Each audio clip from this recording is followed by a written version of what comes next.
தனது வாழ்வியல் படைப்புகளால் திரைப்படத்தையும் இலக்கியமாக்கிய எங்கள் மூத்தவர் ஒளிஓவியர் தங்கர்பச்சன் அவர்களுக்கும் பல்வேறு சவால்கள் தடைகளை தாண்டி இன்றைக்கு வெற்றிகர தயாரிப்பாளராக மாறியிருக்கிற எங்களுடைய அண்ணன் சுரேஷ் காமாட்சி அவர்கள் உள்ளிட்ட மற்றும் படையாண்டா மாவீரா படத்தின் குழுவினர் அனைவருக்கும் அச்சு ஊடகம் காட்சி ஊடக நண்பர்கள் அனைவருக்கும் வணக்கம். ஒரு திரைப்படம் வெள்ளைத்தாளில் தொடங்கி வெள்ளித்திரைக்கு வருகிறது.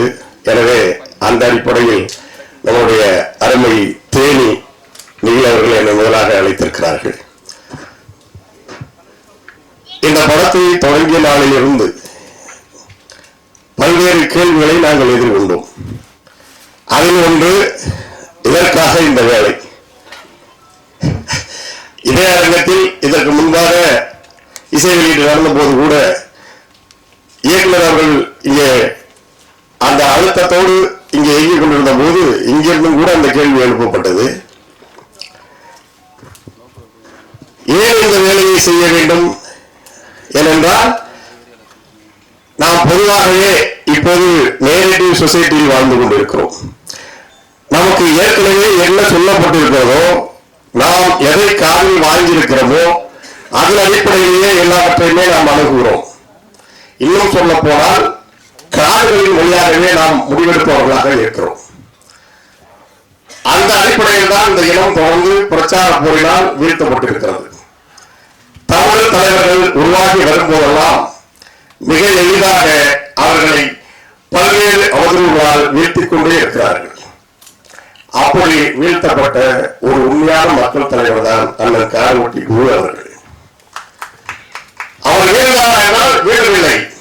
ஆனால் காரவட்டி குரு அவர்களை பற்றிய ஒரு பார்வை இன்றைக்கு எல்லோருக்கும் எல்லவாக பகிர்ந்திருக்கிறது என்று பார்த்தால், அதை திருத்தி உண்மையான காரவட்டி குரு யார், ஒரு சட்டமன்ற உறுப்பினர் என்பவர் எப்படி செயல்பட வேண்டும், தான் நேசித்த மக்களுக்கான ஒரு தலைவர் எவ்வாறு இயங்க வேண்டும் என்று சொல்ல வேண்டிய ஒரு கடமை ஒரு படைப்பாளியாக எமக்கு இருக்கிறார். நோபல் பரிசு பெற்ற ஆல்பர்ட் கார்னி சொல்கிறார், ஒரு உண்மையான படைப்பாளி என்பவன் அதிகாரத்திற்கு ஒருபோதும் துணை நிற்க மாட்டான். அவன் துன்பப்படுகிற மக்களுக்காகத்தான் பேசுவான். எந்த மக்களுக்கு பேசுவதற்கு வாய்ப்பு வழங்கப்படவில்லையோ, எந்த மக்களுக்கு பேசுவதற்கு வழி இல்லையோ, அந்த மக்களுக்காக பேசுகின்ற பொறுப்பை ஒரு உண்மையான படைப்பாளி ஏற்க வேண்டும். அந்த பொறுப்பை நாங்கள் ஏற்று இந்த படைப்பை படைத்திருக்கிறோம். அதுதான் படையாண்ட மாவீரா. சுருக்கமாக நான் இங்கே அண்ணன் காரவட்டி குரு அவர்களை பற்றி சொல்லி முடிக்க விரும்புகிறேன். ஏனென்றால் நேரம் இல்லை, இங்கு நிறைய பேர் பேச வேண்டியிருக்கிறது. நாங்கள் மக்கள் தொலைக்காட்சியாக ஆட்டோ சங்கரின் மரண வாக்குமூலம் என்ற படைப்பையும், தமிழ்நாட்டின் தமிழ் தேசிய இனத்தின் வழக்காளராக வாழ்ந்த ஐயா மாவீரன் அவர்கள் வீரப்பனார் அவர்களின் வாழ்க்கையையும் படைப்பாக செய்த போது, தியாகராய நகரிலே பெருமதிப்பிற்குரிய ஐயா மருத்துவர் ராமதாஸ் அவர்களின் பொங்கு தமிழ் அறக்கட்டளை அந்த அலுவலகத்திலே அண்ணன் குரு அவர்களை அடிக்கடி சந்திக்கின்ற வாய்ப்பு எங்களுக்கு அமைந்தது. இங்கே அமைக்கப்பட்டிருக்கிற பிம்பத்திற்கும் அவருக்கும் எந்த தொடர்பும் இல்லை. அவர்கள் குழந்தை போன்றவர், மிக அரிதான நகைச்சுவை உணர்வு மிக அதிகம் உள்ளவர். இவரை பார்த்து இப்படியெல்லாம் இங்கே பிம்பத்தை கட்டமைக்கிறார்கள் என்று அப்போதே நாங்கள் சிந்தித்தது உண்டு. ஒரு சட்டமன்ற உறுப்பினர் அல்லது ஒரு நாடாளுமன்ற உறுப்பினர் அல்லது ஒரு அரசியல் தளத்தில் இருக்கின்ற ஒருவர் எப்படி இயங்க வேண்டும் என்று மக்களுக்கு தெரிவித்திருக்கிறதா என்றால் இல்லை. அரசு சட்டமன்ற உறுப்பினரின் கடமை என்ன? அரசு கொண்டு வருகின்ற மக்கள் எதிரான திட்டங்களை எல்லாம் ஏற்றுக்கொண்டு அதற்கு கையெழுத்து கொள்வது, அதற்கு ஒப்புதல் தருவதா சட்டமன்ற உறுப்பினர் வேலை இல்லை. ஜெயங்கொண்டத்திலே பரப்புரை நிலக்கரி நிறுவனம் அமைப்பதற்காக, நிலக்கரி சுரங்கம் அமைப்பதற்காக மக்களின் நிலத்தை வாழ்வாதாரமாக இருக்கின்ற அந்த நிலங்களை கைப்பற்ற வந்தபோது அதை தடுத்து நிறுத்தியவர் அண்ணன் காரவட்டி குரு அவர்கள். இன்றைக்கு வரைக்கும் அங்கே ஜெயங்கொண்ட நிலக்கரி ஆலை அமைக்கப்படவில்லை, சுரங்கம் தொடங்கப்பட முடியவில்லை. அதுக்கு மத்திய அரசே கடமையாக எடுத்தவர். அரியலூர் மாவட்டத்திலே நீங்கள் மக்களுக்கு உடனடியாக வெள்ள நிவாரணம் தர வேண்டும், இல்லை என்றால் நான் வட்டாட்சியர் அலுவலகத்தை கொடுத்து வேண்டும் என்று சொன்னார். இது அவர் ஒரு விஷயத்தை அணுகிறார். அந்த உண்மைத்தன்மையோடு அந்த அக்கறையோடு மக்கள் இருக்கிற அக்கறைக்கு ஒரு தலைவர் எப்படி அணுகுவார் என்றால் இப்படித்தான் அணுகுவார். அவர் மீது வழக்கு பாய்ந்தது. பெரம்பலூர் மாவட்ட ஆட்சியர் அலுவலகம் மக்களுக்காக இயங்கவில்லை, சரியான பணி செய்யவில்லை என்று பெரம்பலூர் மாவட்ட ஆட்சியர் அலுவலகத்தை இழுத்து பூட்டி சாதியை வீட்டுக்கு எடுத்து சென்று விட்டார். மாவட்ட ஆட்சியர் வீடு தேடி வந்து மன்னிப்பு கேட்டு சிவபுரம் சாதியை வாங்கி சென்றார். இப்படி ஒரு அரசியல் தலைவரை காட்டுங்கள், இப்படி ஒரு மக்கள் தலைவரை காட்டுங்கள். இந்த முகம் மக்களுக்காக தன் வாழ்நாள் முழுவதும் வாழ்ந்த கால்வெட்டி குரு என்ற இந்த உண்மையான முகம் சமூகத்துக்கு தெரியுமா? திட்டமிட்டு மறைத்தார்கள். அவர் என்ன சொன்னார்கள், எப்படி எல்லாம் பேசினார், அதை நான் சொல்ல வேண்டிய அவசியம் இல்லை. இங்கே நான் இந்த சமூகம் எப்படியான சமூகம், தமிழ் பேரும் எப்படியான சமூகம், பெண்களுக்கு பாதுகாப்பு கொடுக்கிற சமூகம். கருங்கோபத்தில் கண்ணகி மண்ணை எடுத்தது கூட பெண்கள், குழந்தைகள், பசுக்கள் நீங்களாக என்று சொல்லிதான் எடுத்தார். ஆனால் பெண்களுக்கு பாதுகாப்பு இல்லாத ஒரு நிலையை இங்கே உருவாக்கினார்கள். தேவரை விட்டு தேவச்சியை கட்டு, கவுண்டரை விட்டு கவுண்டர்ச்சியை கட்டு என்றெல்லாம் பேசுவது புரட்சியாக இருந்தது. எந்த பெண் இருந்தாலும் பிறத்தின் சாதி பார்த்தார்கள்.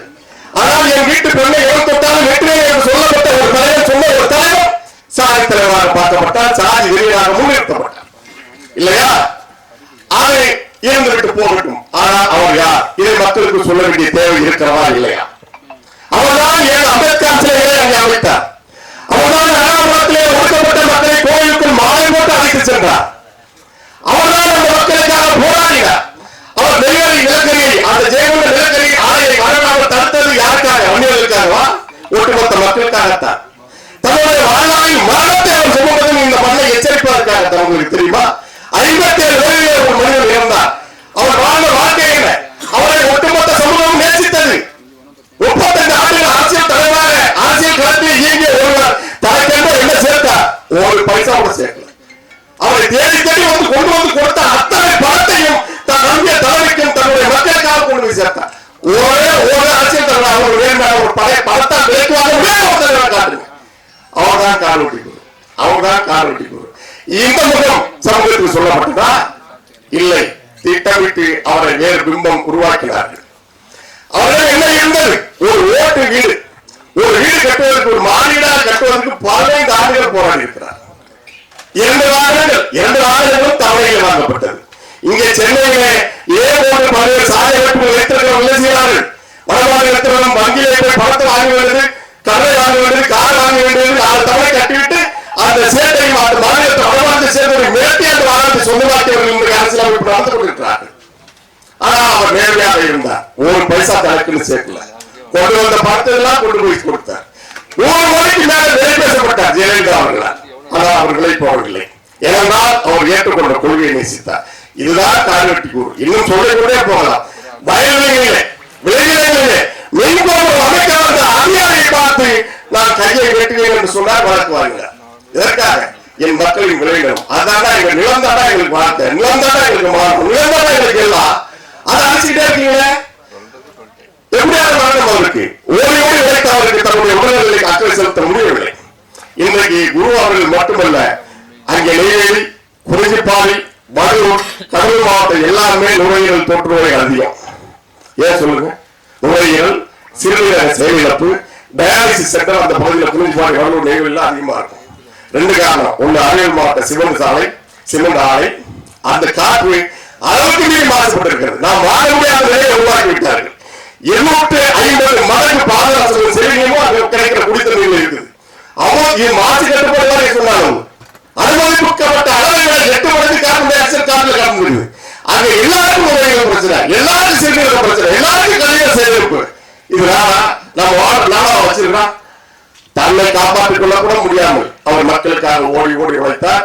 இன்றைக்கு அந்த தாக்குதலில் அந்த மக்கள் இறந்து கொண்டிருக்கிறார்கள். தேனவும் அங்கு சாவு நடக்குது. யாருக்கு அவர் தெரியுமா? இதையெல்லாம் எடுத்து போராடின ஒரு அரசியல் தலைவராக கால்வெட்டி குருவர் இருந்தார். அதை சொல்ல வேண்டிய கடமை நமக்கு இருந்தது. எனவேதான் இந்த வேலையை செய்தோம். இந்த படம் அதற்காக வெறும் கருத்து பேசுகிற படமாக இல்ல. படம் பார்த்தவர்கள் பல பேர் சொல்லிவிட்டார்கள். அவர்கள் மேலும் சொல்லுவார்கள். இந்த படம் வணிக படத்திற்கான அத்தனை அம்சங்களையும் உள்ளடக்கிய ஒரு பொழுதுபோக்கு படமாக உருவாக்கப்பட்டிருக்கிறது. எல்லா படங்களும் கடுமையான உழைப்பில் தான் வருகிறது. இந்த படத்திற்கும் கூடுதல் உழைப்பை இயக்குனர் அவர்களும் படக்குழுவினரும் செலுத்திருக்கிறார்கள். உங்களுடைய அன்பான ஆதரவை நாங்கள் வேண்டுகிறோம். நன்றி, வணக்கம். பெருமத்திற்குரிய, பேரன்புக்குரிய, வணக்கத்திற்குரிய, மரியாதைக்குரிய, நிமிடத்திற்கு ஒரு முறை உடமாற்றுகின்ற மரியாதைக்குரிய நீல்முருகன் அவர்களே, இந்த பிரசாத் ஸ்டுடியோ லேப் தியேட்டர்ல நான் பல நிகழ்ச்சிக்கு வந்திருக்கேன். இந்த தியேட்டரை யோசிச்சிருக்கேன். என்னடா ஒருத்தர் தடக்கமா பாடுறாரு, தடக்கமா வர்றாரு, இங்கிட்டு போனா ஒரு ட்ரெஸ் மாத்துறாரு, அங்கிட்டு போனா ஜிகனா இன்னைக்கு வைக்காம விட்டுருக்காரு. நல்ல நீங்க தப்பிச்சிங்க. நாளைக்கு வச்சிருங்க தம்பி. எல்லோருக்கும் என்னுடைய இனிய மாலை வணக்கம். தயாரிப்பாளர்களுக்கு அன்புக்குரிய நண்பன் தயாரிப்பாளர் சுரேஷ் காமாட்சி, தங்கப்பச்சன் படத்தினுடைய தயாரிப்பாளர் ராஜா, எல்லாத்துக்கும் ஊடக நண்பர்களுக்கு வணக்கம். விருத்தாச்சலம் நான் சொல்றது விருத்தாச்சலம்னு நான் கேள்விப்பட்டது அன்புக்குரிய நண்பன் தங்கப்பச்சன் அவர்கள் பவளக்குடின்னு ஒரு படம் ஏவிஎல் ஸ்டுடியோவில் ஷூட்டிங். அப்போதான் எனக்கு தங்கப்பச்சன் ஒரு நண்பர் அறிமுகப்படுத்தினார். அவர் கேமரா ஒர்க் பண்ணிட்டு இருந்தார். நான் அங்கே வேற ஒரு படத்துக்காக போகும்போது அவர் என்ன விருதாசலம் பார்க்குங்க, விருத்தாச்சலத்தை விருதாசலம் இந்த மண் வாசனைங்கிறது இந்த முந்திரிக்காடு, இதை பற்றி அவருடைய எழுத்தும் அவருடைய பேச்சும் தான் எனக்கு முதல்ல அறிமுகம். அதுக்கப்புறம் தான் எனக்கு மூலமாக அதை பற்றிலாம் செய்தி இருந்தது. அந்த குழுவிலேருந்து அந்த தங்கப்பச்சனின் பள்ளிக்கூடத்திலேருந்து வந்த மாணவர் தான் கௌதமன். இந்த படத்தில் எனக்கு ஒரு போலீஸ் கான்ஸ்டபிள் அந்த பகுதியில் நிறைய பணியாற்றின ஒரு இது. ஸோ முந்திரிக்காடு, அந்த பக்கம் இருக்கிற அந்த பண்பாடு, இதெல்லாம் இந்த கடலை கொட்டையெல்லாம் எங்கள் ஊர் பக்கம் இருக்கிறதெல்லாம் இப்போ மொத்தமாக முடிஞ்சு போச்சு. அந்த பக்கம் இன்னும் அந்த விவசாயம் கொஞ்சம் இருக்குது, இன்னும் வாழுது. அதெல்லாம் போய் பார்க்கக்கூடிய ஒரு சந்தர்ப்பத்தை ஏற்படுத்தி கொடுத்ததுக்காக கௌதமனுக்கும் அதை இழுத்தா எனக்கு சொன்ன தங்கப்பச்சனுக்கும் என்னோட மனமார்ந்த நன்றி. ரொம்ப பெரிய போராட்டத்துக்கு அப்புறம் ஒவ்வொரு நாளும் எனக்கு அழைப்பு கொடுத்து ஒரு நிகழ்ச்சி சொல்லும்போது அவருக்குள்ள இருக்கிற கொதிப்பு, அந்த வியாபாரம், ஒரு தயாரிப்பாளரை என்னென்ன படுத்துங்கிறத புரிஞ்சுக்கிட்டு என்னுடைய மனமார்ந்த வாழ்த்துக்களை தம்பி கௌதமனுக்கு நீங்கள் வெற்றி பெறணும். உன்னுடைய உழைப்பும் உன்னுடைய உண்மையான ஈடுபாடும் இந்த படத்தை அடுத்த காலத்துக்கு கொண்டு செல்லணும். அதுக்கு ஊடகங்கள் ஒத்துழைக்க வேண்டும் என்று கேட்டுக்கொண்டு முடித்துக் கொள்கிறேன். நன்றி, வணக்கம். என் பேர் கோபி ஜெகதீசன், ஒளிப்பதிவாளர். இந்த படத்தை பற்றி நான் சொல்லிடுறேன். நான் பாலமுரளிவர்மன் சார் இப்போ பேசிட்டு போனார் இல்லையா, அதே மாதிரி தான் படத்துலேயே அனல் தெரிக்க அவ்வளோ அருமையாக வசனங்கள் எழுதியிருக்காரு. இந்த படம் ரொம்ப நல்லா வந்திருக்கு. இந்த படத்தில் நான் ஒர்க் பண்ணதை நான் பெருமையாக நினைக்கிறேன். ஏன்னா படம் நேர்மையாக இருக்குது. கௌதமன் சார் டைரக்டர், அவர் இந்த படத்தை இயக்கி நடிச்சிருக்காரு. ரொம்ப அருமையாக பண்ணியிருக்காங்க இந்த படத்தை. மிகப்பெரிய பொறுப்புன்னு நினைக்கிறேன் இந்த படம். விகே ப்ரொடக்ஷன் சார்பாக இந்த படத்தை தயாரிச்சிருக்காங்க. அவங்களுக்கும் என்னோட நன்றிகள். அண்ட் என்னோட யூனியன் செக்ரட்டரி திரு இளவரசி சார், அவங்களுக்கு நன்றி. அண்ட் என்னோட நண்பர் வெற்றிவேல் மகேந்திரன், இந்த படத்தில் அவரும் கொஞ்சம் எனக்காக சப்போர்ட் பண்ணி ஒளிப்பதிவு பண்ணியிருக்காங்க. அவங்களுக்கும் என்னோட நன்றி. தேங்க்யூ. நன்றி. அடுத்ததாக திரு கிருஷ்ணமூர்த்தி அவர்கள் தயாரிப்பாளர்.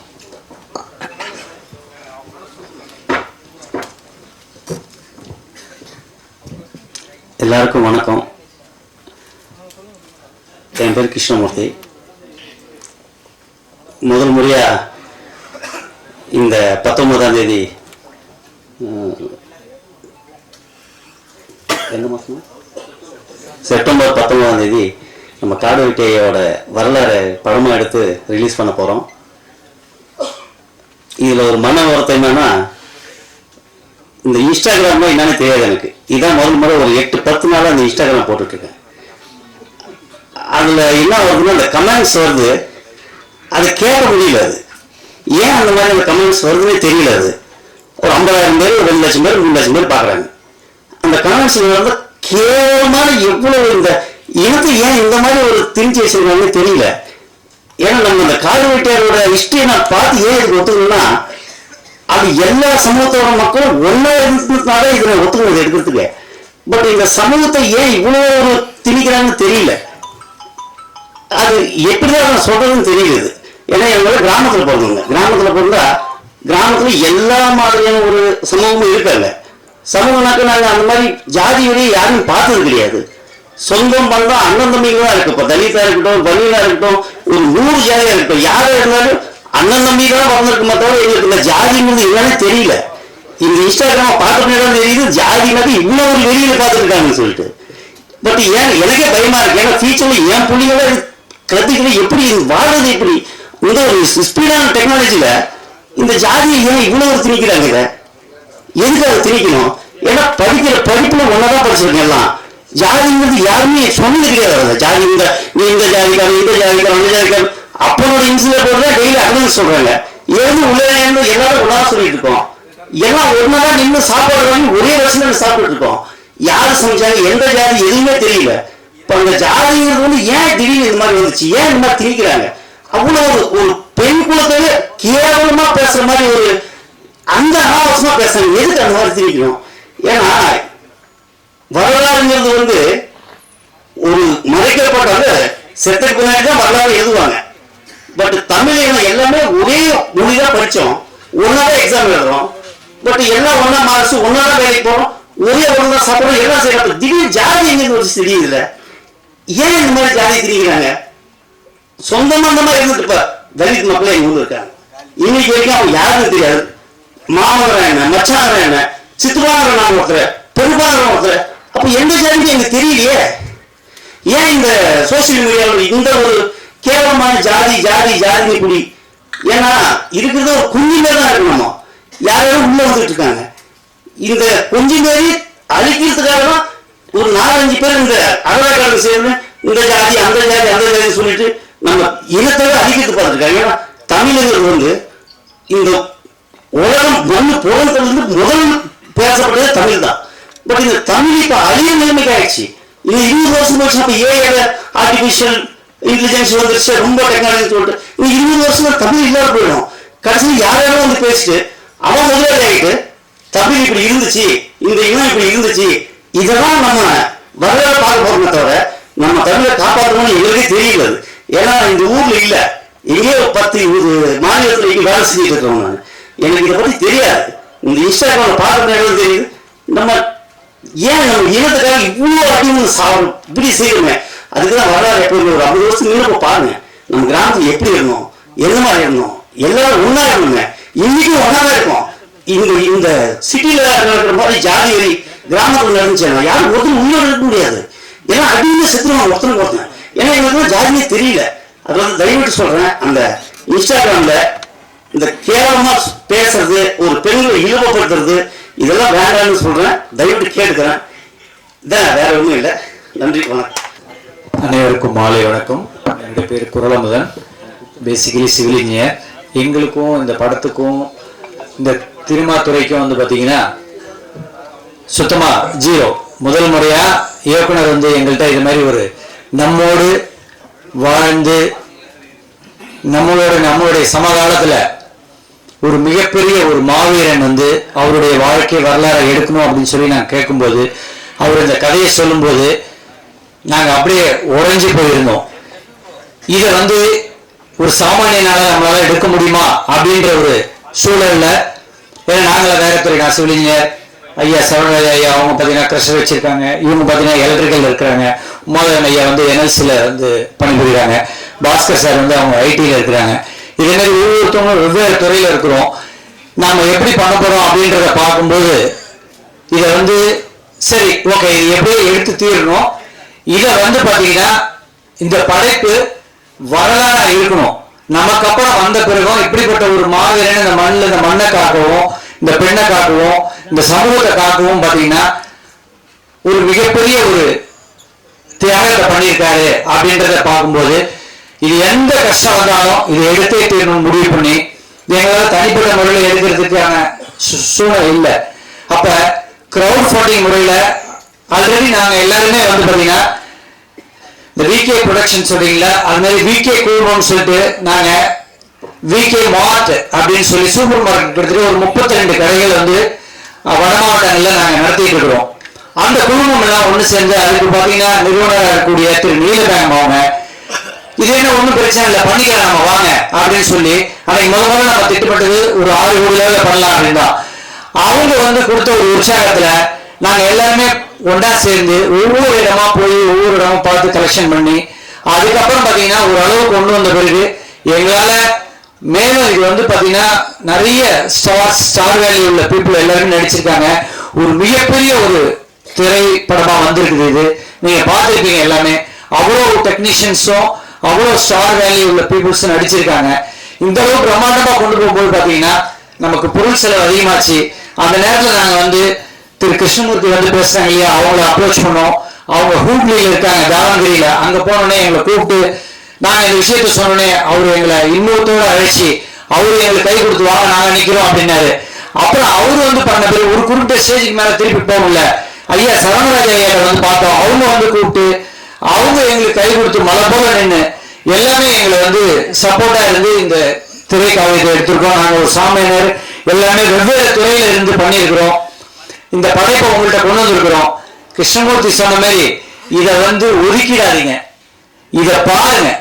அவ்வளவும் நம்மளுடைய மக்கள் வந்து 20 சமூகங்கள், பெரிய சமூகம். இந்த 20 சமூகங்கள் வந்து ஒண்ணு சேர்ந்தா தமிழ்நாட்டுக்கே வளர்ச்சி, மொத்த தமிழ்நாடும் வளரும். அப்படிப்பட்ட விஷயங்களை மிகப்பெரிய அளவில் வந்து பாத்தீங்கன்னா இதை வந்து உணர்ச்சி பூர்வமா கௌதமன் இயக்குனர் வந்து ரொம்ப ஒரு 3 ஆண்டுகள் 4 ஆண்டுகள் தவமா இருந்து இதை பண்ணியிருக்காங்க. ஒவ்வொரு ஃப்ரேமும் ஒவ்வொரு விஷயங்களையும் வந்து பாத்தீங்கன்னா அவர் இதுல வாழ்ந்து இதை எல்லாத்தையும் பண்ணியிருக்காங்க. அந்த அளவுக்கு சிறப்பா பண்ணிக்கூடியதை நீங்க எல்லாரும் இதை பெரிய அளவில் ப்ரமோட் பண்ணணும். எந்த பாகுபாடு இல்லாம இந்த திரைப்படத்தை மிகப்பெரிய வெற்றின்றது நாங்க வந்து பார்த்துட்டோம், எங்க கண் முன்னால பார்த்துட்டோம், எல்லாமே தெரியுது. இருந்தாலும் உங்களோட ஒத்துழைப்பா இருந்ததுன்னா இது மாபெரும் வெற்றியா வரணும். இதே மாதிரி வெற்றியா வரும்போது இதே மாதிரியான நம்மளோட வாழ்ந்த நம்மளுடைய ஒவ்வொரு உறவுகளுடைய வரலாற்றையும் நாங்கள் எடுக்கிறதுக்கு எங்களுக்கு ஒரு உத்வேகமா இருக்கும். நன்றி, வணக்கம். கலை உலகத்தின் முன்னணி முகங்களே, தயாரிப்பாளர்களாகிய நண்பர்களே, இயக்குனர் கௌதமன் அவர்களே, அவரை சார்ந்த தொழில்நுட்ப கலைநுட்ப கலைஞர்களே, பாசத்திற்குரிய பத்திரிகையாளர்களே, ஊடக உறவுகளே, உங்கள் அனைவருக்கும் எனது அன்பான வணக்கத்தை தெரிவித்துக் கொள்கிறேன்.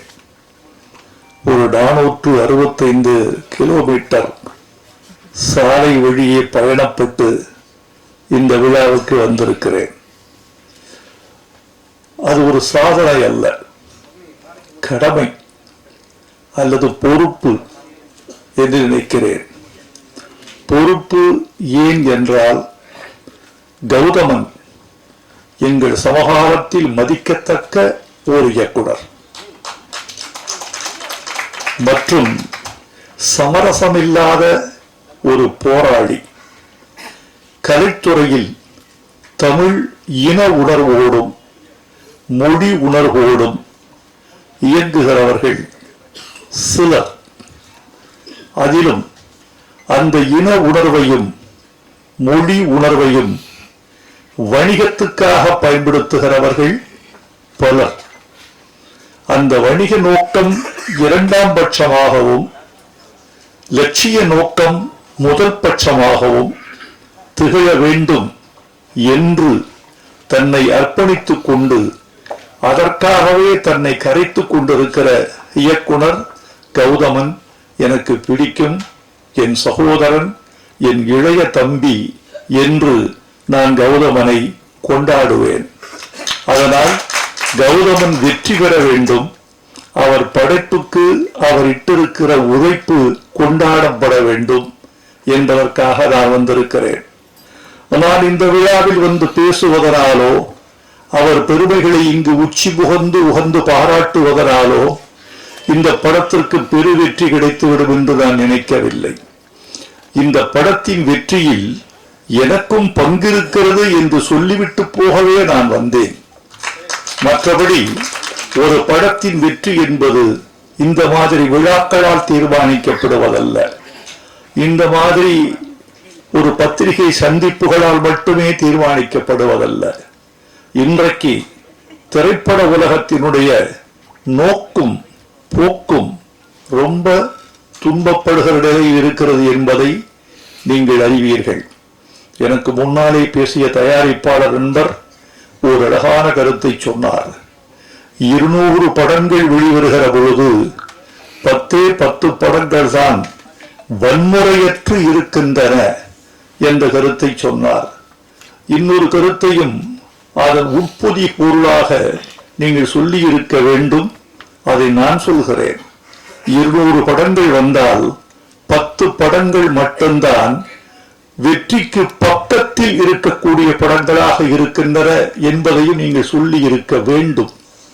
அதற்கு என்ன காரணம் என்று நீங்கள் யோசித்து பார்த்தால், படையாண்ட மாவீரனுடைய கதையையும் திரைக்கதையையும் வாழ்வியலையும் அதன் வெளியீட்டையும் நீங்கள் தொடர்புபடுத்தி அதை உணர முடியும் என்று நான் நினைக்கிறேன்.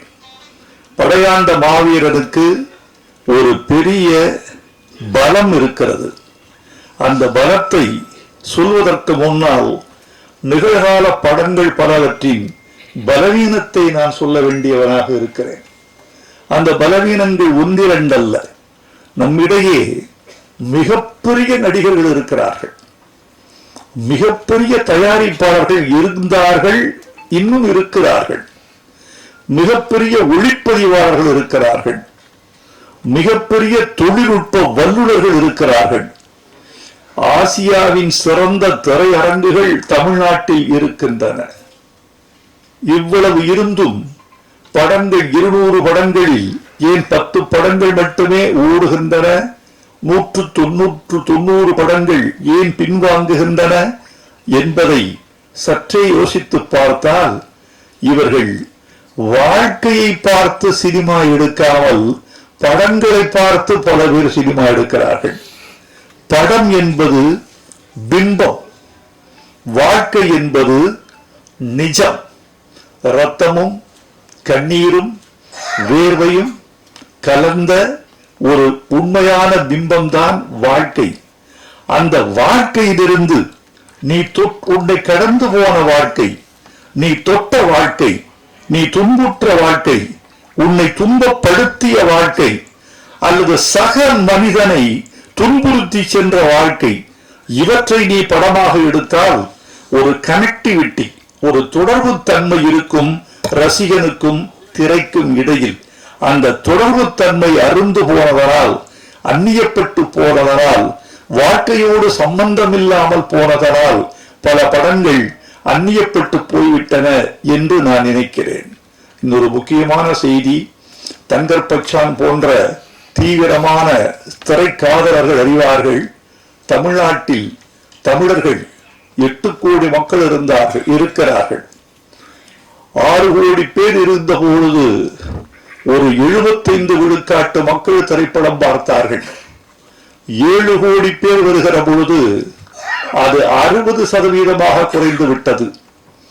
8 கோடி பேர் இருக்கிற பொழுது சினிமா பார்ப்பவர்களின் எண்ணிக்கை ஒரு 35-40 லட்சமாக குறைந்து விட்டது.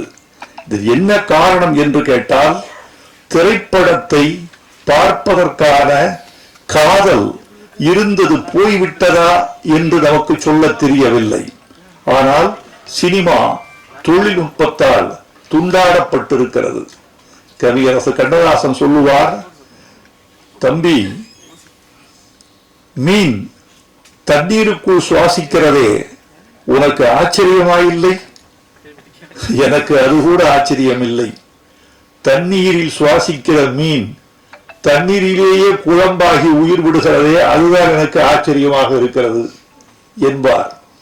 தொழில்நுட்பத்தால் வளர்ந்த சினிமா தொழில்நுட்பத்தாலே தன்னை தாழ்வு செய்து கொள்வதும் அல்லது மெல்ல மெல்ல ஒரு ஓரமாக அழுகிக் கொண்டிருப்பதும் வருந்தத்தக்க செய்திகளாக நான் நினைக்கிறேன். எல்லோரும் இருந்தார்கள் என்று சொன்னேன் அல்லவா? நடிகர்கள், தயாரிப்பாளர்கள், தொழில்நுட்ப கலைஞர்கள், ஒளிப்பதிவாளர்கள், இசையமைப்பாளர்கள், பாடலாசிரியர்கள் என்று நறும் திறமைகள் பெற்ற பல பேர் திரையுலகில் வாழ்ந்து கொண்டிருக்கிற பொழுது எது இல்லை என்று கேட்டால், கதாசிரியன் என்ற ஜாதியை கொன்றது யார்? திரைக்கதை என்று ஒரு ஜாதி இருந்ததே, அவர்களை வழித்து எடுத்தது யார்? வசனகர்த்தா என்று ஒரு இனம் இருந்ததே, அவனை மழித்து வெளியேற்றியது யார்? ஒரு திரைக்கதைக்கு மூலக்கதை ஆசிரியன், திரைக்கதை ஆசிரியன், வசனகர்த்தா, துணை இயக்குனர், இயக்குனர் என்று பலதரப்பட்ட 10 மூளைகளால் செழுமைப்படுத்தப்படுவது ஒரு சினிமா. இந்த 10 மூளைகளால் செழுமைப்படுத்தப்பட வேண்டிய சினிமா, செழுமைப்படுத்தப்பட்ட சினிமா, அப்படி இருந்தும் தோல்வி கண்ட சில சினிமா, ஆனால் 10 மூளைகளால் இயக்கப்பட்ட போது பெரும்பாலும் வெற்றி கண்ட சினிமா இன்று தோல்வி அடைவதற்கு காரணம் தமிழர்கள் திரையுலகில் திரை அரங்கத்திற்கு சென்று பார்க்கிற எண்ணிக்கை குறைந்து விட்டது. இந்த நம்பர் ஆஃப் ஆடியன்ஸ் என்று சொல்லப்படுவது குறைந்திருக்கிறது. ஒரு திரையரங்கில் 760 இருக்கைகள் இருக்கின்றன. முதல் படம் முதல் நாள் ஒரு பெரிய படம் வெளியாகிற பொழுது நான் கேட்கிற கேள்வி, திரையரங்கத்தில் எத்தனை இருக்கை? 760. எத்தனை பேர் இருக்கையில் இருப்பவர்கள் எத்தனை பேர்? 210.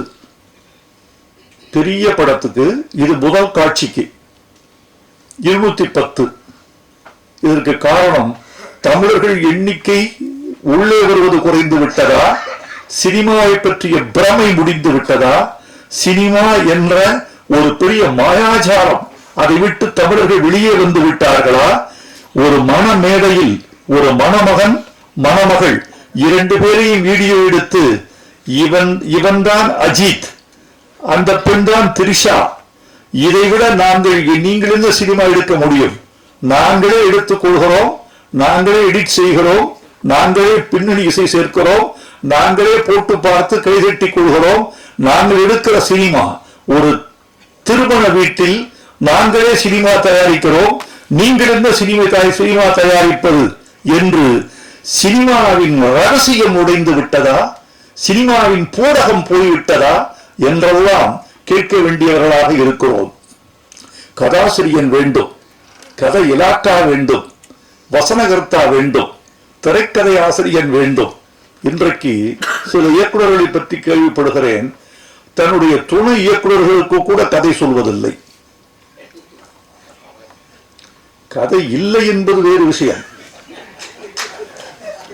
வைத்துக் கொண்டா வஞ்சகம் செய்கிறேன், இருந்தால் சொல்லி இருப்பேனே என்று அவர் கருதக்கூடும். நான் என்ன சொல்கிறேன் என்றால், வைத்திருக்கிறார்கள் சொல்லவில்லை என்றால் என்ன தெரியுமா, என் ரகசியம் இவன் வழியாக வெளியே போய்விட்டால், ஏப்பா ஒரு ரகசியம் ஒருவன் மூலமா போவதனால் உன் படம் அழிந்து போகும் என்றால் அந்த படத்தை நீ எடுத்தால் என்ன, எடுக்காவிட்டால் என்ன?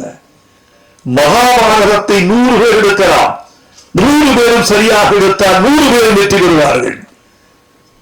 ராமாயணத்தை 1000 பேர் எடுக்கலாம், 1000 பேரும் சரியாக எடுத்தால் 1000 பேர் வெற்றி பெறுவார்கள். கதை கடைசி பாமரனுக்கும் தெரிந்த கதைதான். ரொம்ப ஆச்சரியமா இல்ல? ஒன்று சொல்றேன், உங்களுக்கு வியப்பா இருக்கும். இந்தியாவில் 2 இதிகாசங்கள், ஒரு இதிகாசம் மகாபாரதம், இன்னொரு இதிகாசம் ராமாயணம். இந்த 2க்குமான அடிப்படை வேறுபாட்டை பார்த்தீர்களா? ஒருத்திக்கு 5 பேர் என்பது ஒரு இதிகாசம், ஒருவனுக்கு ஒருத்தி என்பது இன்னொரு இதிகாசம். ராமனுக்கு சீதை, சீதைக்கு ராமன், இது ஒரு இதிகாசம். திரௌபதிக்கு 5 கணவர்கள் என்பது இன்னொரு இதிகாசம். அட பாவிகளை, எதை நம்ப சொல்கிறீர்கள்? 2 இதிகாசங்களும் வெற்றி, 2ம் இந்திய பண்பாட்டில் ஆன்மீக பாஷையில் சொல்வதானால் இந்திய பண்பாட்டில் 2 இதிகாசங்களும் 2 கண்கள் என்று சொல்லக்கூடியவர்கள் இருக்கிறீர்களே, அது வேறு. இது வேறு. வேறு வேறான 2 கதைகள், வேறு வேறான 2 உள்ளடக்கங்கள் எப்படி 2ம் வெற்றிகரமான கதைகளாக நாட்டில் நிலவுகின்றன, உலவுகின்றன என்று கேட்பதற்கு பதில் இல்லை. எனக்கான பதில், 2க்குமான காரணத்தையும் 2க்குமான காரியத்தையும் இதிகாச ஆசிரியன் சரியாக புனைந்திருக்கிறான் என்று சொல்ல வேண்டி இருக்கிறது. அப்படித்தான் ஒரு திரைக்கதை செய்கிறவன் அந்த காரணத்தை நியாயப்படுத்தக்கூடிய காரணத்தை செய்தால் தோல்வி படமும் வெற்றி படம்தான். ஒப்புக்கொள்ளாத காரணங்களும் ஒப்புக்கொள்ளத்தக்கவைதான். ஆதலால் தோழர்களே, இந்த படத்தில் படையாண்ட மாவீரனில் எனக்கு இருக்கக்கூடிய நம்பிக்கை என்னவென்றால், இது வாழ்க்கை, ரத்தம், கண்ணீர், வியர்வை, ஒரு உண்மையான போராளியின் போராட்ட கதை. அதனால் இதில் கற்பனைகளுக்கு இடமில்லை, விதண்டாவாதங்களுக்கு இடமில்லை. இதில் இருக்கும் நிஜம் இந்த படத்தை காப்பாற்ற வேண்டும் என்று நான் நினைக்கிறேன். நான் வாழ்த்துவதனாலேயே ஒரு படம் வெற்றி பெறுவென்றால் எல்லா விழாக்களிலும் என்னையே அழைத்திருப்பார்கள். நான் மட்டுமல்ல, ரஜினிகாந்த் வாழ்த்தினால் எல்லா படமும் ஓடும் என்றால், அவர் படம் பார்த்தாலே எல்லா படமும் ஓடிவிடும் என்றால், எல்லா படத்திற்கும் அவரையே அழைத்து நாம் எல்லா படங்களையும் போட்டு காட்டலாம். அப்படி ஒரு 10 பேர் இருந்தால் ரொம்ப வசதி. அப்படியெல்லாம் அல்ல. இந்த படத்தினுடைய வெற்றி என்பது படத்தை பொறுத்தது, பார்க்க வருகிற தமிழர்களை பொறுத்தது என்றுதான் நான் கருதுகிறேன். படத்துக்கும் பார்வையாளனுக்கும் மத்தியில் படைத்தவன் எவனும் நிற்க முடியாது, இடமில்லை. இவனுக்கும் இந்த திரைக்கும் இந்த பார்வையாளனுக்கு மத்தியில் கடவுளே வந்தாலும் கூட கன்வின்ஸ் பண்ண முடியாது. அதை அவன் தான் பண்ணணும். அதை நம்முடைய கௌதமன் செய்திருப்பார் என்று நினைக்கிறேன். எனக்கு இன்னொரு நம்பிக்கை கௌதமன், நான் எழுதியிருக்கேன் தமிழ் படங்கள்ல நிறைய ஃபோக்லோர் என்று சொல்லக்கூடிய நாட்டுப்புற கதையாடல்கள், மலையூர் மம்பட்டியார், கரிமேடு கருவாயன், இன்னும் சில படங்கள் இப்படி வந்திருக்கு. இந்த 2 படங்களும் அமோக வெற்றி. கரிமேடு கருவாயன் மதுரையில் வாழ்ந்த பாத்திரம், மலையூர் மம்பட்டியான் சேலத்தில் வாழ்ந்த பாத்திரம், சந்தன வீரப்பன் சந்தனக்காட்டில் வாழ்ந்த பாத்திரம். இப்படி வாழ்ந்த பாத்திரங்களின் அசகாய சூரத்தனங்கள் என்றைக்குமே மக்களால் கொண்டாடப்படும். அப்படித்தான் இந்த படையாண்ட மாவீரன் படமும் கொண்டாடப்படும் என்ற நம்பிக்கையால், என் பழைய நம்பிக்கையால் இந்த படம் வெற்றி பெறும் என்ற நம்பிக்கையை நான் உங்களுக்கு ஊட்டி செல்கிறேன். வெற்றி பெற வேண்டும் என்று நான் விரும்புகிறேன். இது வெற்றி பெற்றே தீரும் என்றெல்லாம் நான் போலி வாக்குறுதிகள் கொடுத்துவிட்டு செல்ல வேண்டும் என்று விரும்பவில்லை. ஒலிபெருக்கிக்கு முன்னாலாவது மனிதன் உண்மை சொல்ல வேண்டும். நல்ல விஞ்ஞானிகள் இருந்தால், நான் அடிக்கடி சொல்லுவேன், நல்ல விஞ்ஞானிகள் இருந்தால் ஒரு ஒலிபெருக்கி கண்டுபிடிக்க வேண்டும். நீங்கள் என்ன பொய் சொன்னால் அவன் மூஞ்சியில் ஷாக்கடிக்கிற ஒரு ஒலிபெருக்கி இருந்தால் நாட்டில் பல நன்மைகள் நடந்துவிடும். முதல்ல பாராளுமன்றத்தில் வைக்கிறோம், சட்டமன்றத்தில் வைக்கிறோம், பொது மேடைகளில் வைக்கணும். அதை பொய் சொன்னால் அது முகத்தில் வந்து ஷாக்கடிக்கும். அவருடைய அலைகள் உண்மைக்கு மட்டும்தான் அது ஏற்றுக்கொள்ளும், பொய்யை ஏற்றுக்கொள்ளாது என்று வைக்க வேண்டும். எனவே நண்பர்களே, எனக்கு இன்னொரு நிறைய சொல்லலாம் உங்ககிட்ட. நீண்ட சொற்பொழிவாக இது ஆகிவிடக் கூடாது என்ற கவனத்திலும் நான் இருக்கிறேன். கௌதமன் வீட்டுக்கு வந்த பொழுது, கௌதமன் எப்போ வந்தா நீ வரலாம்ப்பா, நம்ம வீடு நீ வாப்பா. கௌதமன்ட்டு எனக்கு ஒன்றும் பெரிய வியாபார பேச்சுவார்த்தையோ இவ்வளவுதான் பணம் கொடுக்கணும், நீ கொடுக்கறத வாங்கிக்கிற, நீ கொடுக்கும்போது கொடுக்கறத கொடு. ஏன்னா அவன் தமிழன், உண்மையான தமிழன். தமிழ்நாட்டில் பிறந்தவர் மட்டுமல்ல தமிழன், தமிழ்நாட்டில் பிறந்ததெல்லாம் தமிழன் நினைக்காதீங்க. நிறைய ஆடு மாடு கோழி நிறைய பிறக்குது. தமிழ்நாட்டில் பிறந்ததெல்லாம் தமிழன் அல்ல. இன்னொரு தமிழனுக்காக தன் உயிரில், உடம்பில், வாழ்வில், பொருளில் எவன் பங்களிப்பு செய்கிறானோ அவன்தான் தமிழன். அப்படிப்பட்ட பங்களிப்பு செய்யக்கூடிய வீரன் நம்முடைய கௌதமன். ஆனா பழகி பார்த்தா குழந்தை மாதிரி இருப்பார், வெளியே பார்த்தா வீரன், களத்தில் வீரன், அணைத்துக் கொண்டால் குழந்தை, அப்படி இருக்கார். அவர் வந்த போது அவர் கதை சொல்ல அவர் கண்களில் ஏற்பட்ட நெருப்பு இருக்க, டேய் அப்பா என்ன இப்படி தீவிரமா இருக்காரு நம்ம கௌதமன் கவிஞரே அப்படி சொல்லுகிற பொழுது அவருடைய உடல் துடிப்பதும், உதடுகள் துடிப்பதும், கண்கள் சிவப்பதும், உடல் மொழி உக்கிரமாவதும், அவருடைய ஜாடைகள் எல்லாம் வேறு உயரத்துக்கு செல்வதும், அடிக்கடி நாற்காலியை விட்டு அரையடி எழுந்து கொள்வதும், நான் விட்டா நாற்காலி மேலேயே நின்றுவார் போடுறது, அப்படி இருந்து சொல்வதும், பாடல் வாங்க வருகிற பொழுது அந்த பாடலை நாம் வாசித்து காட்டுகிற அந்த நிமிடத்துக்காக அவர் தவிக்கிற தவிப்பும், முதலாக காதலியிடமிருந்து காதல் கடிதம் வந்தால் காதலன் எப்படி காத்திருப்பானோ அப்படி. பாட்டு ரெடியா? நான் படிச்சு காட்டுறேன், காட்டுங்க, படிச்சு காட்டுங்க. அந்த படையாண்ட மாவீரா மாவீரா மாவீரா வாவா வீரா மாவீரா பாட்டை கேட்கும் போதெல்லாம் அப்படியே துடிச்சிட்டாரு மனுஷன். நான் அப்படி நினைச்சேன், எனக்கு பல பாடல்கள் ஒரு 7000 பாட்டு கொடுத்துருக்கோம், வந்திருக்காங்க பல பேர். இதுல 90 பேர் உணர்ச்சி இல்லாம வாங்கிட்டு போவாங்க. நான் உங்ககிட்ட ஒண்ணு கேட்டேன், நீங்க ஒண்ணு கொடுத்துட்டீங்க. இது என் கடமை, அது உன் கடமை. பார்ப்போம் இது என்ன ஆகுதுன்னு பார்ப்போம். படிச்சு கூட பார்க்க மாட்டாங்க. படிச்சு காட்டினா வாரத்தை பார்த்துட்டு இருப்பாங்க. சுவரில் பள்ளி இருந்தால் அதை ரசிப்பார்கள், படித்து காட்டுகிற விஷயத்தை ரசிக்க மாட்டார்கள். அப்படியெல்லாம் நிறைய இருக்கு. நான் அதெல்லாம் எப்படி தெரியுமா நினைச்சுக்க தெரியுமா? இவர்கள் ரசிக்கவில்லை என்றாலும் பாடலை இவர்கள் கெடுத்து விட மாட்டார்கள் என்ற நம்பிக்கையோடு கொடுத்திருக்கேன். ஆனால் என்னிடம் வாங்கிய பாட்டை, இந்த ட்ரெய்லர் பார்த்தேன், தீ பிடிக்கிற ட்ரெய்லர், ரொம்ப பிரமாதமா இருக்கு. எழுதியிருக்கேங்கிற, நதியில் குளித்தது போதும், இனிமேல் குருதியில் குளித்து வாவா, பொடிநடை போட்டது போதும், இனிமேல் புலிநடை போட்டு வாவா, ஆதித்தமிழின் அடையாளமேவா, ஆதிக்கம் அழிக்கும் படையாளமேவா, ஆரவனை உன் இடுப்பில் கட்டு, 1000 யானையை கால்களில் கட்டு. கைகட்டி எழுந்துட்டாங்க. 1000 என்னைய வழி இது, 1000 யானையை கால்களில் கட்டு. இப்படிப்பட்ட ஆட்கள் எடுத்து அழுது. சில பேருக்கு நீங்க நினைப்பீர்கள், நீங்க பாலச்சந்திரனுக்கு நல்லா எழுதுவீங்க, பாரதி ராஜாவுக்கு நல்லா எழுதுவீங்க, ரஜினிகாந்துக்கு தான் நல்லா எழுதுவீங்க, எங்களுக்குலாம் எழுத மாட்டீங்கன்னா சில பேர் கேட்கறாங்க. எனக்கு ஆச்சரியமா இருக்கும். அப்படியான்னு அது என்னன்னு கேட்டீங்கன்னா, நான் அப்படிலாம் நினைக்கிறது இல்லை. எல்லாவற்றிலும் வைரமுத்து என்று பெயர் வருகிற போது நான் என் பெயரை காப்பாற்றிக் கொள்ளவே நான் துடிப்பேன். இது யாருக்கு எழுதி கொடுத்தோம் என்று வருவதில்லை, எவ்வளவு பணத்துக்கு வாங்கினோம் என்று வருவதில்லை, எவ்வளவு குறைத்துக் கொண்டோம் என்று வருவதில்லை, எவ்வளவு அவமானம் உள்ளே இருக்கிறது என்பது தெரியாது. இது தெரியுமா முக்கியம்?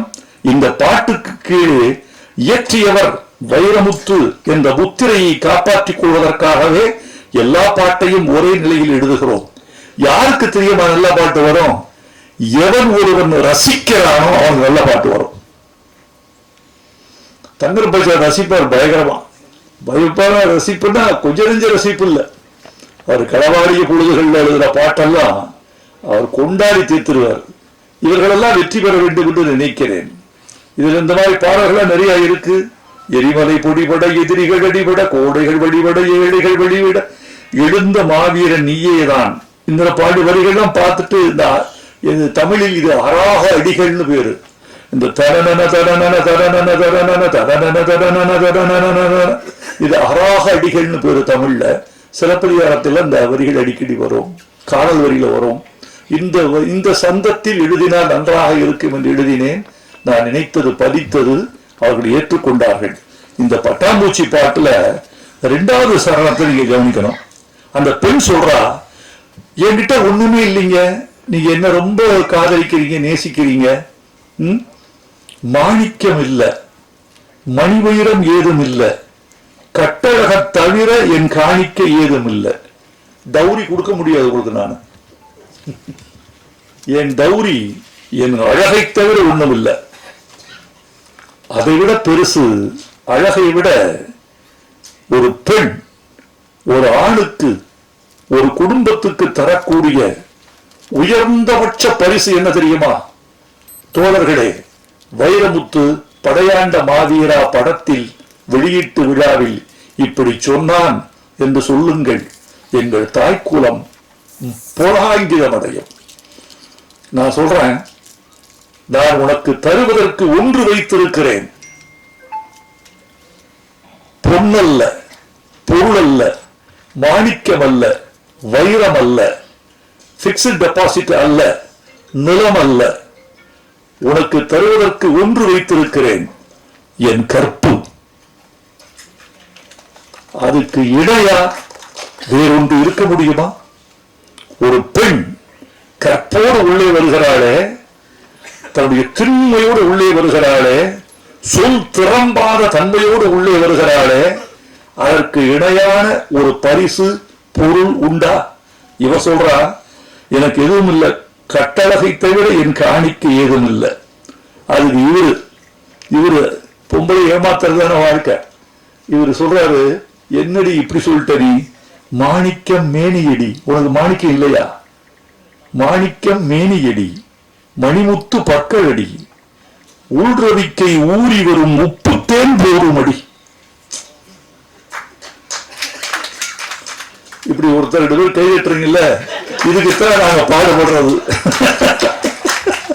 இவ்வளவு பாடுபடுவது, வரிகளை மாத்த வேணான்னு சொல்றது, சவுண்ட குறைப்பான்னு சொல்றது, ஆடியோ பாத்துக்கப்பான்னு சொல்றது, சவுண்ட் இன்ஜினியரை தனியா கூப்பிட்டு இந்த மிக்சியில கொஞ்சம் பார்த்துட்டு பிரதர் சொல்றது, இந்த ஒரு கைதட்டலுக்காகத்தான். எனக்கு வேற ஒண்ணு வேணாம். உன் மாணிக்கம் உன் மேனி, மணிமுத்து உன் பற்கள், வேற எனக்கு என்ன வேணும்? தேன் வச்சிருக்க, நீ தேன் இருக்கு, அது போதும். அது என்ன தேன்? உள்ரவிக்கை ஊறி வரும் உப்பு தேன். வேர்வைக்கு வைரமுத்து வைத்த இன்னொரு கவிதை பெயர் உப்பு தேன். இப்படி எல்லாம் எங்கேயாவது தெளிச்சிட்டு போவோம். கண்டுபிடித்து ரசித்தால் அவன்தான் கடவுள். இப்படி நிறைய இருக்கு. கௌதமன், என்னுடைய வாழ்த்துக்கள். என்னுடைய வழக்கமான விஷயம் இதுதான். என்னுடைய வாழ்த்துக்கள் என்பது என்ன தெரியுமா? நிச்சயமாக நீங்கள் வெற்றி பெறுவீர்கள் என்பதற்கான வாழ்த்துக்கள் அல்ல, வெற்றி பெற வேண்டும் என்ற விருப்பம்தான் என் வாழ்த்து. இந்த படம் வெற்றி பெற வேண்டும். ஒடுக்கப்பட்ட மக்களும், அதாவது நீங்க பேசியதை வைத்து நான் அனுமானத்துக்கு ஒன்று வந்தேன், அதை சொல்லி விடைபெற வேண்டும் என்று ஆசைப்படுகிறேன். ஒரு சாதிய கட்டமைப்புக்குள் ஒரு குறிப்பிட்ட சமூகத்துக்கு மட்டுமே சொந்தமானவர் அவர் என்று நீங்கள் சின்ன வட்டத்துக்குள் சிக்க வைக்காமல், அவன் ஒரு சமூகத்துக்கான தலைவன், எல்லா சமூகத்துக்குமான தலைவன். ஒடுக்கப்படுவது எங்கு இல்லை? எல்லா சமூகத்திலும் இருக்கிறது. போராட்டம் எங்கு இல்லை? எல்லா சமூகத்திலும் இருக்கிறது. அப்புறம் ரத்தம் எங்கு யாருக்கு சிந்தப்படவில்லை? எல்லா சமூகத்திலும் ரத்தம் சிந்தப்பட்டிருக்கிறது. அதனால் ரத்தம் எங்கு விழுந்தாலும், கண்ணீர் எங்கு விழுந்தாலும், போராட்டம் எங்கு இருந்தாலும் அது எல்லா சமூகத்துக்குமான பொதுமை பண்பாக மாற்றுவதுதான் இந்த படத்துக்கு வெற்றியாக இருக்கும் என்று நான் நினைக்கிறேன். எல்லா சமூகத்துக்குமான பொதுமை பண்பாக மாற்றுங்கள். எங்கள் கண்ணீர் உங்கள் கண்ணீர், எங்கள் ரத்தம் உங்கள் ரத்தம், எங்கள் அவலம் உங்கள் அவலம். உங்கள் அவலத்துக்காகத்தான் ஒரு குறிப்பிட்ட பிரதேசத்தை மட்டும் ஒரு மனிதன் போராடி மாய்ந்திருக்கிறான், வென்றிருக்கிறான் என்று சொல்லுங்கள். இந்த படத்தின் வெற்றி விழாவில் நான் கலந்து கொள்ளக்கூடிய வாய்ப்பு கிடைத்தால் அதைத்தான் நான் பெருமையாக கருதுகிறேன். நன்றி, வணக்கம். சரி, உங்களுக்கு நன்றி. முதல்ல நான் ஊடகத்துறை முன்பு இந்த நிகழ்வு நிகழ்த்தப்படுது. கௌதமனுக்கு நீங்களாம் உதவணும். நான் அந்த இடத்துக்கு வந்தது அதுக்காக தான். ஒரு பணம் பண்ணுறதுக்காக தவிர ஏதோ ஒரு சினிமா செய்யணும், நம்ம புகழ் பெறணும்னு வராங்க. அப்படி திரைத்துறைக்கு வந்தது இல்லை கௌதமன். கௌதமன் ஒரு தமிழனா இருக்கிறதால தான் அவன் சினிமாவை தேர்ந்தெடுத்திருக்கான். இங்கே தமிழர்களுக்கு எதிராக நடக்கிற அரசியலாகட்டும், அடக்குமுறையாகட்டும், வன்முறையாகட்டும், மொழிக்கு எதிராக, இந்த மண்ணுக்கு எதிராக எது நடந்தாலும் அதை கேட்குற ஒரு தமிழன். தமிழ்னாலே அமைதியாக எடுத்து பாருங்க. ஏன்னா அப்படிதான் இருக்கு. இங்கே ஒடுக்கப்படுறது தமிழர்கள் தான். தமிழ்நாட்டில் அழிக்கப்படுறதும் ஒடுக்கப்படுறதும் தமிழ் மொழி தான். அதே மாதிரி பிடுங்கப்படுறதும் அழிக்கப்படுறதும் தமிழ் நிறங்கள் தான். இதுதான் நீங்க புரிஞ்சுக்கணும். இதுக்கெல்லாம் எதிராக அதை பாதுகாப்பதற்காக அவ்வப்போது தமிழ் மண்ணில் தோன்றிய மனிதர்கள் நிறைய இருக்காங்க. அவங்க தான் இலக்கியமானவர்களாகவும் எப்போதாவது ஒரு முறை திரைப்படமாகவும் வராங்க. தொடக்க காலங்களில் அதில் எந்த சிக்கலும் இல்லை. எப்போ வேற்றுமொழிக்காரர்கள் பிழைக்க வந்தவர்கள் முதல்ல இந்த தமிழ்நாட்டில் அந்த அதிகாரத்தை பிடிக்கிறதுக்கு அவங்க கையில் எடுக்கிறது எதுன்னா இந்த மொழியை நல்லா கத்துக்கிறது. இங்கே வாழக்கூடிய தமிழர்களை விட நல்லா அந்த மொழியை, இலக்கியத்தை கத்துக்கிறது. வரலாற்றை கற்றுக்கிறது, அதன் மூலமாக இந்த அரசியல் ஆட்கொள்கிறது. இதுதான் தொடர்ந்து நடந்துட்டு இருக்கு. இதுதான் நடக்கும். இதுல விழுந்தவர்கள் தான் தமிழர்கள், தமிழ் குடிகள். இதுக்கு எதிராக இருக்கக்கூடியவர்களை கடுமையா விமர்சிப்பாங்க. யார் விமர்சிக்கிறான்னு பார்த்தீங்கன்னா இந்த தமிழுக்கு எதிரானவர்கள் தான். தமிழர்கள் அல்லாதவர்கள் தமிழுக்குள்ளேயே பகை உண்டு பண்ணுவார்கள்.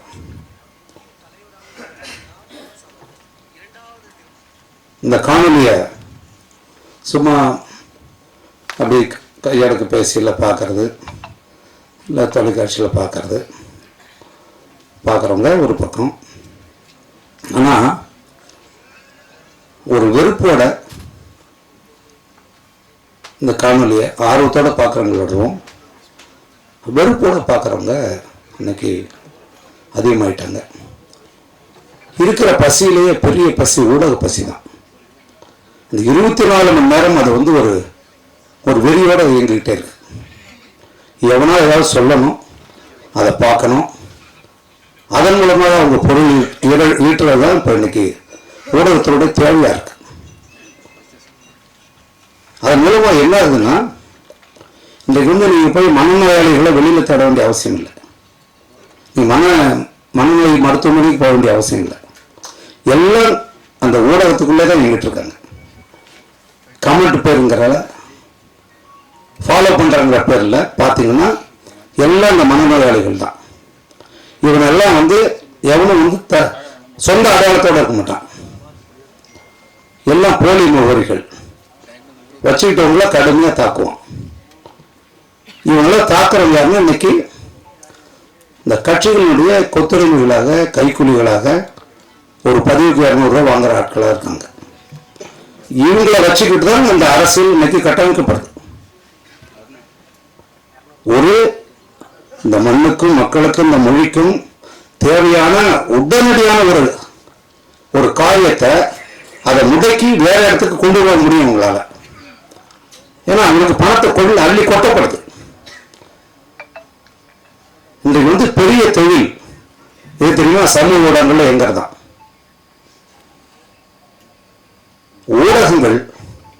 ஊடகங்களாக இருந்த வரைக்கும் இந்த சிக்கல் இல்லை. கொஞ்சம் இந்த ஊடகங்கள் ஒரு கட்டத்தில் அரசியல்வாதிகளால் அப்படி கொஞ்சம் கொஞ்சமா அவங்களுடைய கைக்குள்ள, அவங்களுடைய கட்டுப்பாடுகளுக்குள்ள வர ஆரம்பிச்சு, காசு கொடுக்குறவங்களுக்கு பெரிய அளவில் செய்தி வரும், எதை போடணும் போடக்கூடாது இதெல்லாமே போச்சு. அப்படி அடுத்த கட்டத்தில் நல்ல வேலை சமூக ஊடகங்கள் வந்தது. அதாவது ஒரு 10 பத்திரிகைகள் 5 தொலைக்காட்சிகள் சொன்ன கருத்தை தான் நீங்க பார்க்கணும் அப்படிங்கிற இடத்துல சமூக ஊடகங்கள் ஒன்று வந்துச்சு. ஒவ்வொரு தனி மனிதனும் அவனுடைய கருத்தை பதிவு பண்ணலாம், அவன் எதை பத்தியும் பேசலாம்னு வந்துச்சு. அதன் மூலமா நல்லது நடக்கலான்னு பார்த்தீங்கன்னா உங்களுக்கு தெரியும். இன்னைக்கு எல்லாரும் டாக்டர் தான். வாட்ஸ்அப்ல டாக்டர், யூடியூப்ல டாக்டர். நீ எதை பத்தி பேசலாம், இன்னொன்னா செய்யலாம். இதுக்கு இடையில தான் இந்த உண்மையான செய்திகள் படாத பாடுபடுது. எப்படி உண்மையிலே இந்த மக்களுக்கு, இந்த இனத்துக்கு, இந்த மொழிக்கு, இந்த சமுதாயத்துக்கு நம்ம ஏதாவது நம்முடைய அரசியல் மூலமாக பங்களிப்பு செய்யணும், இந்த மக்களாட்சியின் மூலமாக உள்ள போய் தேர்தல் அரசியலுக்குள்ள இருந்துதான் செய்யணும்னு வர்ற ஒருத்தன் உள்ள வந்தான்னா அவனை தாக்குதல் பண்ணி காலி பண்ணிட்டாங்க. அது செய்ய முடியாது. அது செய்யறதா யாருன்னா இந்த 200 ரூபாய் கேஸ் தான் எல்லாம். தவிர அந்தந்த கட்சி அவங்கள அப்படி சிந்திக்க விடாம பண்ணி வச்சிருக்கு. எது சொன்னாலும் பின்னாடி பேசிட்டு இருப்பாங்க. இப்ப இதுக்குள்ள இருந்து வரணும்ல, ஒரு நல்ல அரசியல் தலைவர் வரணும்ல. வரணும் யாருக்கு நட்டம்? அதே மாதிரி ஒரு நல்ல சினிமா இங்க வெற்றி பெற்றதை விடவும் மக்களுக்கு பயன்படாத இருக்கிற, எப்படி நீங்க ஒரு உணவகத்தில் சாப்பிட்டு அங்கே கை தொடச்சிட்டு வரீங்களோ அடுத்து உங்களுக்கு தெரியாது, அது அடுத்த வேலை வந்து நாங்கள் என்ன சாப்பிட்டோம்னு தெரியாது. அப்படிப்பட்ட படங்கள் தான் இந்த மக்களுடைய பணத்தை பிடிங்கிருக்கு, அதில் தான் உங்களோட நேரத்தை தொலைச்சிருக்கீங்க. அப்படிப்பட்ட படங்கள் தான் கொண்டாடப்படுது. அப்படிப்பட்ட நடிகர்கள், இயக்குநர்கள், இவங்க தான் வந்து இன்னைக்கு பெரிய அரசியல்வாதிகள்கிட்ட இருக்கிற பணத்தை விட அவங்ககிட்ட தான் அதிகமாக இருக்கு. அண்ணா ஒன்று சொல்லுவாருன்னு நினைச்சேன், அது வேற எங்கேயோ ஓட்டார். இத்தனை துணை தொழில்நுட்பங்களோட, கதாசிரியர்களோட, எல்லாரோட துணையோட ஒரு உருவாகிற ஒரு திரைப்படைப்பு ஏன் இன்றைக்கு தோல்வி அடையுது அப்படின்றது காரணம் என்னன்னா, மக்கள் வந்து பார்க்காதால இல்லை, அப்படிப்பட்ட படைப்புகள் இல்லாதால தான். அந்த படைப்புகள் மக்கள்கிட்ட போய் சென்றடையாத காரணம் ஊடகங்கள் தான். அது காரணம் என்ன? நடிகர்கள் தான். நடிகர்கள்னா என்ன? ஒரு 4-5 நடிகர்கள், 7 நடிகர்கள் இருக்காங்கன்னா அவங்க விரும்புகிற படம் தான் அந்த படம். அவங்க தான் முடிவு செய்யறாங்க. கதையெல்லாம் தேவை கிடையாது, ஒன்றும் கிடையாது. நீங்க எல்லாருமே பாக்குறீங்க, எதுக்கு கேமரா தூக்கிட்டு வர்றீங்க? காலைல 3 மணிக்கு காட்சி போடுங்க, அந்த சினிமா போய் காட்டிட்டு இருக்கேன், மக்கள் கருத்துன்னு கொண்டாடுறீங்க. ஒரு நல்ல சினிமா யாராவது போய் எடுத்துருக்கீங்களா? நீங்க அவரோட கருத்து கேட்டுருக்கீங்களா? அந்த படத்துல என்ன இருக்குன்னு போறீங்க? நீங்க 500 கோடி வசூல் பண்ணும். இன்னைக்கு இவங்க கவலையை இந்த படம் எவ்வளவு வசூல் பண்ணுது, இந்த படம் எப்படி இருக்குன்னு சொல்றாங்கன்னா, இல்ல இந்த படம் 400 கோடி வருங்க. எல்லாரும் இப்படி சிந்திக்க விட்டது யார்? அதுக்கு இடையில படையாண்ட மாதிரி என்ன செய்யும்? குரு அப்படிப்பட்ட ஒரு ஆள். மாவீரன் குரு அவரோடெல்லாம் நாங்கள் பழகிருக்கோம். அரசியல்வாதம் இல்லை, ஒரு தமிழனாக மிக இலகிய மனதுடைய ஒருத்தர். இது 91ஆம் ஆண்டுன்னு நினைக்கிறேன், 92 தெரியல. சுரேஷ் காமாட்சி வேலை பார்த்தீங்க, மறுமலர்ச்சி எந்த ஆண்டு தெரியல. அவர் எவ்வளோ ஆண்டு, 35-38 ஆண்டுகள் நினைக்கிறேன். அந்த படத்தில் நான் பணியாற்றியிருக்கேன் ஒளிப்பதிவாளராக.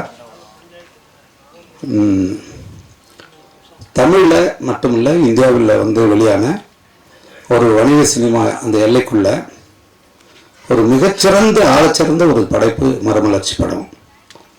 நீங்கள் இப்பவும் பார்க்கலாம். அந்த படம் தமிழ்நாட்டுடைய ஒரு நிலப்பகுதிகளில் இருக்கக்கூடிய ஒரு சாதிக்குள்ளே இருக்கிற ஒரு சின்ன ஊரினுடைய தலைவரை பற்றி தான் பேசுது. அதுக்குள்ள ஒட்டுமொத்த தமிழ் மண்ணோட, தமிழ் பண்பாட்டோட கலாச்சார சாரம் அதுக்குள்ள இருக்கும். யாருக்குள்ளேயும் எந்த பகைமையும் இல்லாமல், வன்முறை, தீண்டாமை எதுவுமே இல்லாமல் பெண்களை மதிக்கிற ஒரு மனிதன் குறித்த ஒரு படம் அது. அது யாரால் காயப்பிடிச்ச அந்த படம்? கோயம்புத்தூர்ல 120ஆம் நாள் நான் பார்த்தேன் அந்த படம். ஏதோ ஒரு படப்பிடிப்பு போயிருந்தேன். எனக்கு படம் போய் நீங்கள் பார்க்கவும் நேரம் இல்லை. அப்போல்லாம் ஒரு 2 படம் 3 படம் நான் படப்பிடிப்பில் இருந்துகிட்டே இருப்பேன். ஏன் அதை சொல்கிறேன்னா, ஒரு நிலப்பகுதியில் இருக்கக்கூடிய அங்கே இருக்கக்கூடிய அந்த மக்கள் குறித்த அரசியலுக்கு தலைவனாக இருக்கக்கூடியவர்களை பற்றி படம் எடுத்தால் அது சாதி படம்னு சொல்லக்கூடாது. அப்படி சொல்லி நீங்கள் வெளிக்கூட பார்க்குறீங்க. அதை செய்யறதெல்லாம் யாருன்னு தெரியும். அதனால நீங்க ஒரு படத்தை ஒதுக்கிட்டு நினைக்காதீங்க. ஏன்னா இந்த படம் வந்து அதுக்குள்ள என்ன இருக்குன்னு எனக்கு தெரியாது. ஆனால் மாவீரன் குரு அவர்களுடைய வாழ்க்கை எனக்கு தெரியும். எனக்கு ரொம்ப வியப்பா இருந்துச்சு. இந்த படத்தை வந்து கதையை எடுக்கிறாங்கன்னு ஒன்னே இப்படி நிறைய பேர் இருக்காங்க, நிறைய பேர் எடுக்க வேண்டியிருக்கு. தமிழ் மண்ணில் மறைக்கப்பட்ட ஒரு பெரிய மாமனிதர்களுடைய வரலாற்றை நிறைய நம்ம செய்ய வேண்டியிருக்கு. இந்த படத்தை சரியா மக்கள்கிட்ட கொண்டு போகணும் கதமன். அதை கொண்டு போக நீங்க தவறுற மாதிரி எனக்கு தெரியுது. தவறுறதுன்னா வேண்டுமென்றே இல்லை, இது சரியா போய் சேரணும். ஏன்னா காலம் மிக குறைவா இருக்கு. இது வந்து ஒரு படம் முடிஞ்சு வரும்போது நிறைய செய்தி ஒரு படம் அதான் சொன்னேன்லங்க, ஒரு ஹோட்டலில் போய் தலைப்பாட்டி பிரியாணியில் போய் சாப்பிட்டுட்டு வெளியில் நின்று தொடச்சிட்டு வர்ற மாதிரி இருக்கக்கூடாது. அடுத்த வேலை அது உங்களோட ஏதோ ஒரு செய்தி கடத்தணும், அடுத்த தலைமுறைக்கு ஒன்று கடத்தணும், உங்களை எந்த வகையிலாவது சிந்திக்கணும், ஒரு மாற்றத்தை உருவாக்கணும். அதுதான் படைப்பு. அப்படி ஒரு படைப்பாக இது இருக்கணும்னு நான் நினைக்கிறேன். ஏன்னா எல்லாரும் பேசுனத பார்த்தா வைரம் தம்மன் வந்து அவர் இடத்துக்கு தகுந்த மாதிரி பேசுவார், அவர் இடத்துக்கு தகுந்த மாதிரி பேசுவார், ஆளுக்கு தகுந்த மாதிரி எழுதுவார், எல்லாம் அதோடது. ஆனால் அதையும் தாண்டி இந்த படத்துக்கு அவருடைய பங்களிப்பை நான், ஏன்னா பாடலாம் வெளியாயிடுச்சுல, நான் கேட்டேங்க, இந்த தமிழை அப்படியே அப்படி கொடுத்துருக்காரு. உண்மையிலே இதில் வந்து பொய் சொல்லாடல் இல்லாமல் அதை எழுதியிருக்காரு. ஜிவி பிரகாஷ் இருக்காரு, எனக்கு பிடிச்ச இளையராஜாவுக்கு பிறகு சமகாலத்தில் இருக்கக்கூடிய ஒரு மிக தேர்ந்த ஒரு இசைக்கலைஞன். அப்புறம் பாருங்க, இந்த அவ்வளோ நடிகர்கள் இருக்காங்க. நிறைய நடிகர்கள் இருக்கிறதால ஒரு படத்தை பார்க்கணும்னு அவசியம் இல்லை. தேவைப்படாத மக்களுக்கு அவசியம் இல்லாத படங்களில் தான் நிறைய நடிகர்கள் இருப்பாங்க பொதுவாக. இப்படி ஒரு நல்ல ஒரு கருத்தை சொல்லக்கூடிய ஒரு படத்தில் எல்லாரும் இருக்காங்க. ஒரு என்ன சொல்றதுன்னா, ஒண்ணுமே இல்லாத ஒரு படத்தை வந்து பின்னாடி சொல்லிக்கிட்டே இருப்பாங்க. அப்படி படம் அது செய்வாங்க, என்னென்னமோ நடக்கும். அது திட்டமிட்டு நடக்குது. இங்க யாருக்குள்ள எந்த ஒரு விரோதமும் கிடையாது. குருவுடைய அரசியல் என்னன்னா, இந்த ஒடுக்கப்பட்ட விளிம்புநிலை தலித் மக்களுக்கான ஆதரவோடு தான் அவருடைய அரசியல் இருந்துச்சு. ஆனால் அவரை வந்து அந்த சாதிக்கு எதிரானவர்களாக கட்டமைச்சது யாருன்னா, இந்த ரெண்டு சமுதாயத்தையும் பிரிச்சு ஓட்டு வாங்கி பிழைப்பு நடத்துகிற அதிகாரத்தை தக்க வச்சிருக்கிற இந்த அரசியல் கூட்டம்தான் இவங்களுக்குள்ளே தொடர்ந்து அந்த ரத்தத்தை குடிச்சு அதிகாரத்தை சுவைச்சுக்கிட்டு இருக்கு. அதெல்லாம் இப்போ வேஷம் கலைஞ்சிக்கிட்டு இருக்கு, கொஞ்சம் கொஞ்சமாக அந்த வேஷம் கலைஞ்சிக்கிட்டு இருக்கு. இந்த படம் அந்த வேஷத்தை இன்னும் அதிகமாக கலைக்கும்னு நான் நினைக்கிறேன்.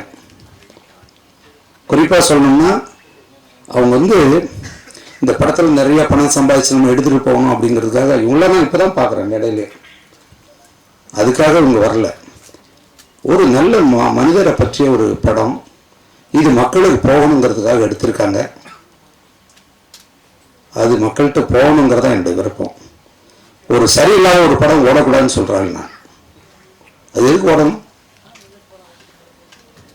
அது தேவையில்லை. அப்புறம் வந்து ஒரு ஆள் நடிக்கிறதாலேயே நீ நல்லா பெரிய ஆளாக வரணும் அப்படின்னு சொல்கிறது தான். எப்படி நடிக்கிறான்னு பாருங்க முதல்ல, அப்புறம் பெரிய ஆளாக வரணும்னு சொல்கிறாள்.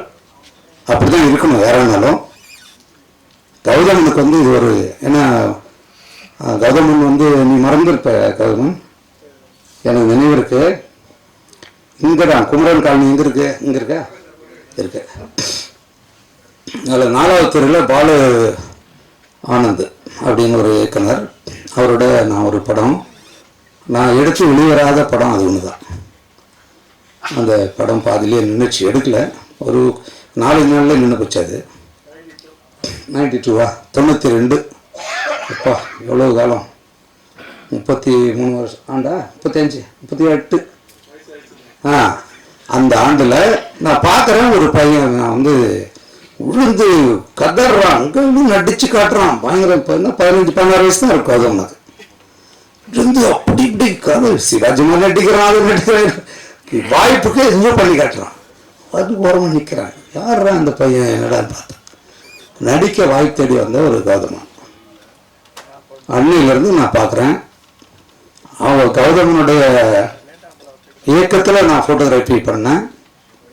அப்புறம் என்னோட ஒரு உதவியாளராக இருந்தார். இன்னும் ஒரு நல்ல நட்பில் தான் நாங்கள் இருக்கோம். ஒரு இன்றைக்கு இருக்கிற அரசியல் தமிழ் போராளிகள்லாம் பார்க்குறீங்க நீங்கள். அதில் வந்து அவங்களுடைய தளத்தில் இருந்துக்கிட்டு அதே ஒரு கருத்துகளோட எது வந்தாலும் நான் அதை தான் செய்வேன்றவங்க வேற, காலத்துக்கு தகுந்த மாதிரி தன்னை மாற்றிக்கிறவங்க வேற. கௌதமன் அப்படிலாம் இல்லை. அவன் எடுத்த அந்த தமிழ் தேசிய கொள்கையில் அப்படி நிற்கிற ஒரு ஆள். அவங்க அப்பா வந்து ஒரு கம்யூனிஸ்ட், ஒரு பெரிய ஒரு தொண்டர். அவர் அவர் ஒரு பெரிய தோழர். அவங்க அப்பா கௌதமனுடைய அந்த குணத்தெல்லாம் கொடுத்துருக்கிறது அவங்க அப்பா தான். அதுதான் இந்த படத்தை வந்து கொடுத்துருக்கு. ரொம்ப மகிழ்ச்சி உங்களோட. இது வந்து எல்லா கருத்தையும் சொல்கிற மேடை இல்லை. முதல்ல இதை ஏன் நான் திரும்ப திரும்ப திரும்ப சொல்கிறேன்னா, இந்த மனநோயாளிகள் ஒரு படத்தை பார்க்காம உங்க கருத்தை சொல்லாதீங்க. படத்தை பாருங்க, சரியில்லைன்னு சரியில்லைன்னு சொல்லுங்க. அது சிக்கலே கிடையாது. ஒரு குறிப்பிட்ட சாதியை பற்றி ஒரு படம் வருது, அதில் நடிக்கணும்னா அதுக்காக அது இருக்கிற ஒரு முட்டாள்தனம் இருக்குல்ல, அது கூடாது. அதை செய்ய வைக்கிறது யாருன்னு நான் சொல்லிட்டேன். இதில் நம்முடைய பிள்ளைகள் வந்து பலியாகக்கூடாது. தொடர்ந்து இதே தீண்டாமை குறித்து எடுக்கிற இப்போ என் படம் ஒன்று என் பையன் நடித்தான், பேரன்பும் பெருங்கோம்னு ஒரு படம். அந்த படம் பார்த்துருக்கீங்களா நீங்கள்? இன்றைக்கு இருக்கிற தீண்டாமை குறித்த மிக முக்கியமான ஒரு படம். எவ்வளவு முக்கியமான ஒரு சினிமா அது. அதை யாராவது அதை பாராட்டணுங்களா? அதாவது தீண்டாமைக்குள்ள இருக்கிற தாழ்த்தப்பட்ட குடியிலிருந்து ஒருத்தன் போராடி அதுக்கு எதிராக வேர்சாதிக்கு எதிராக போராடுற படங்கள் நிறைய வந்தது. அந்த படம் அதுக்கு மேல இருக்கிற உயர்குடியில் இருக்கிற ஒருத்தன் அந்த ஆணவ கொலைக்காக அவன் பாதிக்கப்பட்டு அவன் அந்த மக்களுக்காக வந்து போராடுறான். அப்படி ஒரு படம் வந்துச்சு. ஆனால் அது யாருமே பேசல. யார் யாரெல்லாம் இந்த தீண்டாமைக்காக குரல் கொடுக்குறாங்களோ, இந்த தலித் மக்களுக்காக நாங்கள் தான் படம் எடுக்கிறோம்னு சொல்றாங்களோ, அவங்களும் கூட அது யாரும் வந்து பார்க்கல, அதை பற்றி பேசலைங்க. அப்ப நீங்க என்ன மாதிரியான அரசியல் நடந்துகிட்டு இருக்கு? இந்த சினிமா வச்சு வேற என்ன பழைப்பு பண்ணிட்டு இருக்கீங்க நீங்க? அந்த பழைப்பு இந்த படத்துக்குள்ள வரக்கூடாது. இது ஒரு பொதுவான இந்த தமிழ் மண்ணில் வாழ்ந்து மறைந்த அறம் சார்ந்து இயங்கிய இந்த மண்ணையும் மக்களையும் இந்த இனத்துக்காக அந்நியர்களுக்காக எதிர்த்து குரல் கொடுத்து மறைந்த ஒரு வீரனுடைய ஒரு கதை. அப்படி நீங்க பார்க்கணுங்கிறத என்னுடைய கோரிக்கை. நன்றி, வணக்கம். நான் ஒரு பெருந்தகையோட நான் உள்வாங்கிக்கிறேன். தாமதத்துக்கு கொஞ்சம் தாமதமா தொடங்கினதுக்கு என்னுடைய தார்மீகமான வருத்தத்தை தெரிவிச்சுக்கிறேன். கவிஞர் முன்னாடி இந்த பாடல் ஒளிபரப்பணும்னு நினைச்சோம். தவிரவும் அவர் இருந்து பார்த்திருந்தா இல்லாமலே நான் கடைசி நேரத்தில் பகிரில் வாட்ஸ்அப்பில் அனுப்பினதை பார்த்துட்டு அவர் வந்து என் மீது இருக்கிற பேரன்பையும் பெரும்பாசத்தையும் அவர் காட்டினதுங்கிறது மறக்க முடியாத அவருடைய உரை. விமர்சனங்கள் யார் மேல வேணாலும் இருக்கலாம். ஆனால் இன்னைக்கு தமிழ் இனத்துல மட்டும் இல்லை, இந்திய ஒன்றியத்துல மட்டும் இல்லை, உலகத்திலேயே இன்னைக்கு வாழ்ந்துட்டு இருக்கிற ஒரு பெரும் கவிஞர், ஒரு புலமை வாய்ந்த ஒரு தமிழர் கவிப்பேரரசு வைரமுத்து அப்படிங்கிறத காலம் எதிர்காலம் சொல்லும். தவிரவும் அவர் மட்டும் இல்லை, அவர் பேச்சில் இருந்த அந்த அன்பு பாசம் மட்டும் இல்லை, இந்த மேடையில் இருக்கிற அந்த வளர்த்து விடணும்னு முடிவு பண்ணி இந்த படைப்பை தொடங்கின VK ப்ரொடக்ஷன்ஸ், என்னுடைய பெரும் பிரியத்திற்குரிய பாசத்திற்குரிய ஒவ்வொருத்தரும், அது மதவன் ஐயாவாக இருக்கட்டும், குரல் அமதனாக இருக்கட்டும், பாஸ்கர் ஐயாவாக இருக்கட்டும், இது அடுத்த கட்டத்துக்கு எடுத்துட்டு போகணும்னு வந்து என்னோடு இணைந்த கர்நாடகத்திலிருந்து வந்த ஒரு தமிழர் கிருஷ்ணமூர்த்தி அவர்களாக இருக்கட்டும், நான் எப்பொழுதும் தோளோட நிற்பேன், உன்னை வளர்த்துறது என்னுடைய வேலைன்னு இறுதி கட்டத்தில் ஆகிற எல்லா செலவையும் ஏற்றுக்கொண்ட ஐயா சரவணராஜ் ஐயா அவர்களாக இருக்கட்டும், இதில் சில தரங்கல்கள் இதெல்லாம் வரும்போது அதெல்லாம் கூட நின்று சரி செஞ்ச ஐயா சுந்தரவரதன் ஐயா இருக்கட்டும், எப்போதும் துணை நிற்கிற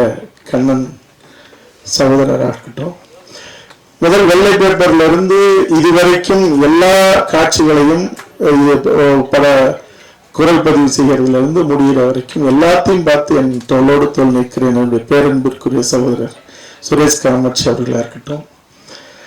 பல நேரத்தில் எனக்கும் அவருக்கும் பெரும் வாக்குவாதம் வரும். ஆனால் உள்ளுக்குள்ள ஒரு பேரன்பை சுமந்து எப்பொழுதும் என்னோட தூரத்தில் இருந்தாலும் ஒரு என்ன இப்படி போ அப்படி செய் அப்படின்னு சொல்ற தங்கர் பச்சான் அவர்களாக இருக்கட்டும், இப்படி எல்லாருமே மேடையில் இருக்கிற என்னோட எல்லா படைப்புகளிலும் துணை நிற்கிற தன்னுடைய நெருப்பு தெரிக்கிற வசனங்களை நான் என்ன நினைக்கிறேனோ நான் ஒன்று சொல்லுவேன், சொல்லாமலும் இருப்பேன், சொல்லாதது திரும்ப எனக்கு ஞாபகம் வரும். இந்த வசனம் இப்படி இருந்தா இருக்குன்னு பேப்பர்ல வரும்போது அது அப்படியே இருக்கும். இதே வார்த்தையை நான் போடணும்னு நினைச்சேன் அப்படின்னு நான் சொல்லுவேன் கூப்பிட்டு. அப்படி எல்லா நேரத்திலும் ஒரு நெருப்பு சிற்பத்தை போல தன்னுடைய வசனங்களால என் கூடவே இருக்கிற என்னுடைய தம்பி பாலமுரளிவர்மனாக இருக்கட்டும், இப்படி எல்லாருமே இந்த அன்புன்றது இவர்கள் மட்டும் இல்லை. நான் ஒரு பேச்சுக்கு சொல்லல, எதிரில் உட்கார்ந்து இருக்கிற ஒரு என்னுடைய ஊடக தோழமைகள் சகோதரர்கள், உங்களுக்கும் நான் என்ன வார்த்தை சொல்றதுன்னு எனக்கு தெரியல. நீங்களும் அந்த பேரன்பு எல்லா நேரத்திலையும் செலுத்திட்டு இருக்கீங்க. என்னை பார்க்கும்போது, நான் படைப்பு செய்யாத போது, போராட்ட காலத்தில் இருக்கும்போது அது முடிச்சுட்டு இங்க ஒரு இல்லைன்னு நினைக்கிறேன், ராஜ் டிவியில அவர் இருந்தார். அவர் என்ன லிட்ல பார்த்து இந்த ஜல்லிக்கட்டு போராட்டத்துல என்ன முதல் முறையா என்னை கட்டி பிடிச்சு முத்தம் கொடுத்தாரு கன்னத்துல. ஒரு ஆணுகிட்ட வாங்கின முத்தம் அது, ஒரு ஊடகவியலாளர். அப்ப இந்த அன்பு பாசம் இருக்குல்ல, ஏன் எல்லா நேரத்திலையும் என்னை மறந்து என் குடும்பத்தை திறந்து கூட இந்த சமூகத்துக்காக நின்று போராடி அந்த போராட்ட காலத்துல உயிர் திறந்தாலும் அது மகிழ்ச்சியே நின்றுட்டு இருக்கிற இந்த நிலைங்கிறது, அது என்னுடைய தந்தை தோழர் தமிழரசன் புலவர் பெருமாள் கலிய பெருமாள் அவங்களோட நின்று உயிர் திறந்து பல ரணங்களை அனுபவிச்சு இந்த எல்லாம் பார்த்த நிலையில கூட தொடர்ந்து நிக்கணுங்கிறதுங்கிறது இந்த சமூகம் காட்டுற பேரன்பு மட்டும் இல்ல, இந்த இனம் சுமந்த ஒரு பெரும் வரலாறும் கூட. இந்த படைப்பு கூட நான் போன முறை மறுபடியும் இங்க ஒளிபரப்பு சில பாடல்களும் ஒரு வீரப்படையாண்ட வீராங்கிற அந்த லிரிக்கல் வீடியோவும் அந்த முன்னோட்ட காட்சி முதல்ல கடைசியில போட்டதெல்லாம் ஏற்கனவே அதுக்கு முன்னாடி இருக்கிறதெல்லாம் நீங்க பார்த்தது.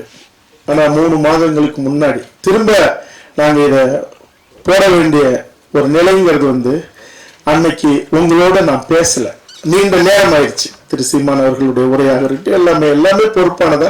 அன்னைக்கும் சரி இன்னைக்கும் சரி ஒரே ஒருத்தர் கூட ஒரு வார்த்தை கூட ஒப்பனைக்கு இல்லாம இருந்தது இருக்குல்ல, இதெல்லாம் ஒரு பெரிய தரிசனமாக நான் பார்க்கிறேன் என்னுடைய வாழ்க்கையில. அதுல நீங்க எப்பவும் துணை நிற்கிறதும் நேரம் கடந்த இந்த நிலையில கூட அண்ணாந்து பார்க்கிற வானத்துல மட்டும் இல்லை, இந்த அரங்கத்திலையும் வெண்மணி பூச்சிகளாக நட்சத்திரமாக இன்னைக்கு அது உங்களோட நானும் என்னோட நீங்களும் நாம எல்லாரும் இந்த படையாண்ட மாவீராவுக்கு இந்த இடத்துல அமர்ந்திருக்கிறது சந்திக்கிறதுங்கிறது பெரும் நெகிழ்வானது. என்னன்னா ஒரே ஒரு செய்தியை மட்டும் சொல்றேங்க. எல்லாரும் கிருஷ்ணமூர்த்தி அவர்கள் பேசும்போது, தங்கர் பச்சான் அவர்கள் பேசும்போதெல்லாம் சொன்னாங்க, மனநோயாளிகள் நிறைந்த இடம் ஊடக உள்ள அந்த ஒவ்வொரு காட்சி பதிவுலையும் ஏதாவது ஒரு பதிவுல பின்னூட்டம் வரும்போது மனநோயாளிகளா பதிவிடுறாங்க அப்படின்னாரு. அவர் தயாரிப்பாளரா பூசு கிருஷ்ணமூர்த்தி அவர்கள் பல கோடி ரூபாய் இதுல இந்த படைப்புல தன்னுடைய பங்களிப்பு செஞ்சிருக்காரு. ஆனா கர்நாடகத்துல இருக்கிறாரு. அவருடைய வழிய அதை சொல்லும் போது இப்ப நான் கூட கொஞ்சம் அமைதியா படுத்து போனா பின்னாடி இருக்கிற சகோதரர் அவங்க அதாவது வழக்கமா போராட்ட காலத்துல என்னை பார்க்கும்போது அது ஒரு இயல்பான ஒரு நிலைதான். அந்த களத்துல நான் நிற்கும் போது நீங்க பார்த்திருப்பீங்க, ஒரு பெரும் தகிப்பா இருப்பேன். ஆனா வேற எந்த இடத்துலயும் நான் அப்படி இருக்கிறது இல்லை. ஆனா அந்த தகிப்பான மனநிலையும் பெரும் கோபத்தையும் இந்த படைப்பை நான் செய்யும் போது என் மேல கரைப்படுத்தின காயப்படுத்தின பதிவு செய்யப்பட்ட வார்த்தைகளும் வாக்கியங்களும் அந்த இயல்புல இருந்து நான் மாறத்துக்கு கத்துக்கிட்டேன். இல்லாட்டி போனா இப்ப கூட அதற்குரிய மனிதர்கள் யாருன்னு எனக்கு தெரியாதில்லை. அவனை மனிதனே சொல்ல முடியாது, மிருகத்துக்கு ஈடானவர்கள் தான் சொல்லணும். யாருன்னு தெரிஞ்சும் கூட நான் அமைதியா இருக்கிறதுக்கான காரணம் என்னன்னா, 50,000 ஆண்டுகள் வரலாறு கொண்ட இந்த தமிழர் குடிகள்ல நான் உயிராக நேசிக்கிற அத்தனை தமிழ் சமூகங்களும், தனித்தனி சமூகங்களும், அதுக்கு என் தந்தை நின்னது போல 43 ஆண்டுகளுக்கு முன்னாடி நான் ஏற்கனவே சொல்லியிருக்கேன்னு நினைக்கிறேன், ஊருக்குள்ள சாலையில, ஊர் சாலையில என்னுடைய தந்தை தன்னுடைய சொந்த நிலத்தை, பூர்வீக நிலத்தை பட்டியல் சமூகத்துக்கு கொடுத்ததுக்காக எங்க ஊர் தேர்ல நான் கை வைக்க முடியாது. சொந்த அத்தை பையன் பச்சையா திட்டி பட்டம் கட்டி, சொந்த அத்தை பையன் போட வைப்பாங்க, திண்ணையில உட்கார வைக்கிறான், வீட்டுல நடுக்கூடத்துல வச்சு சோறு போடுறான், நீ எல்லாம் நீ அப்படித்தான் இருக்க போற, இங்க நிக்காத அப்படின்னு என்னை துரத்துவாங்க. அந்த வழியில வந்தவன் இன்னும் அதே மனநிலையில தான் நான் இருக்கேன். காரணம், தமிழ் மண்ணில் பிறந்தவன் இல்லை, எவனும் உயர்ந்தவனும் இல்லை, தாழ்ந்தவனும் இல்லை.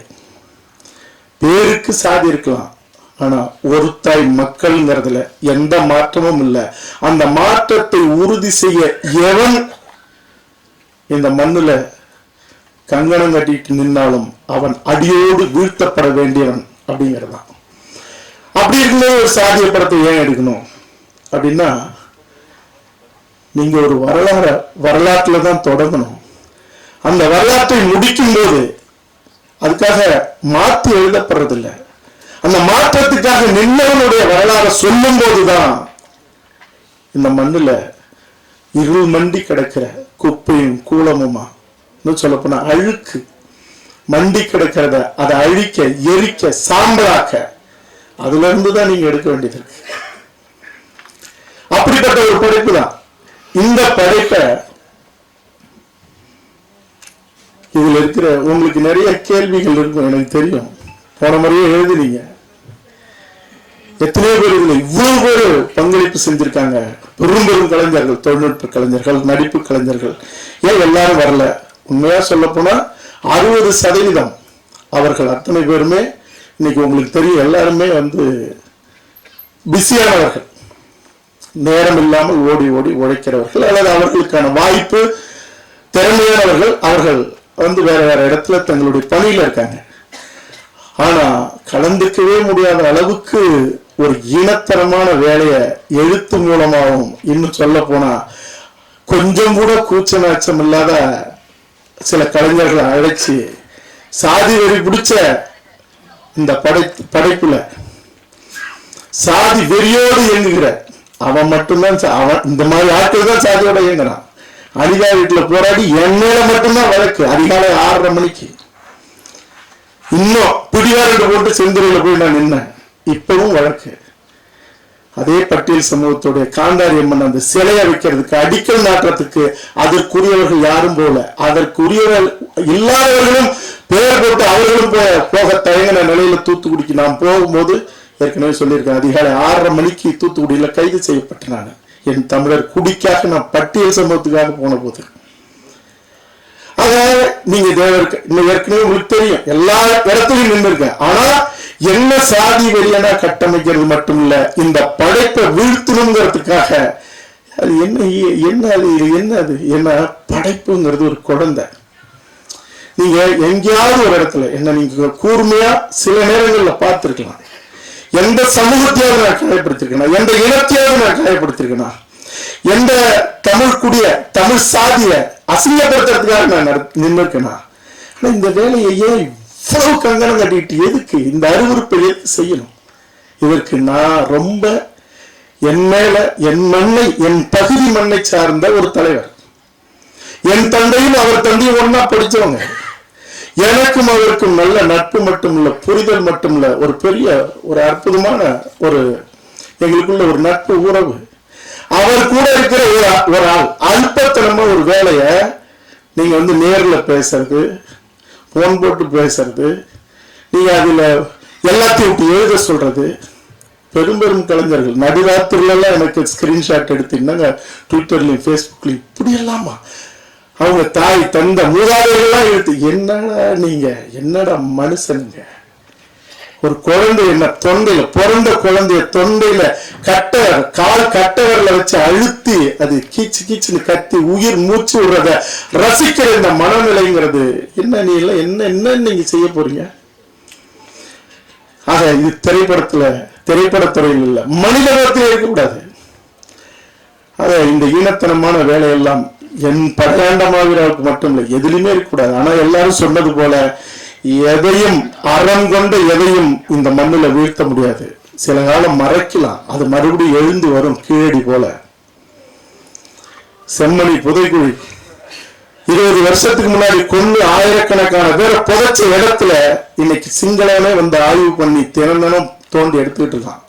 என் தாய்க்கும் தாய் மொழிக்கும் சமமான என்னுடைய தமிழீழ தேசிய தலைவன் பிரபாகரன் அறமாக ஆண்ட அந்த மண்ணில் நடந்த அந்த கொடூரமே இன்னைக்கு அவர்களுக்கு எதிராக வெளியே வந்துகிட்டு இருக்கு.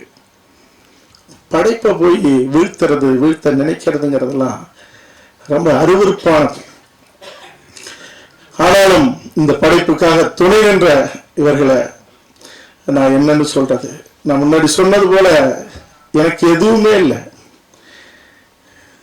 தொடர் தமிழரசன் வரலாறு எடுக்கணும், மேற்கு பிரபாகரன் வரலாறு எடுக்கணும்.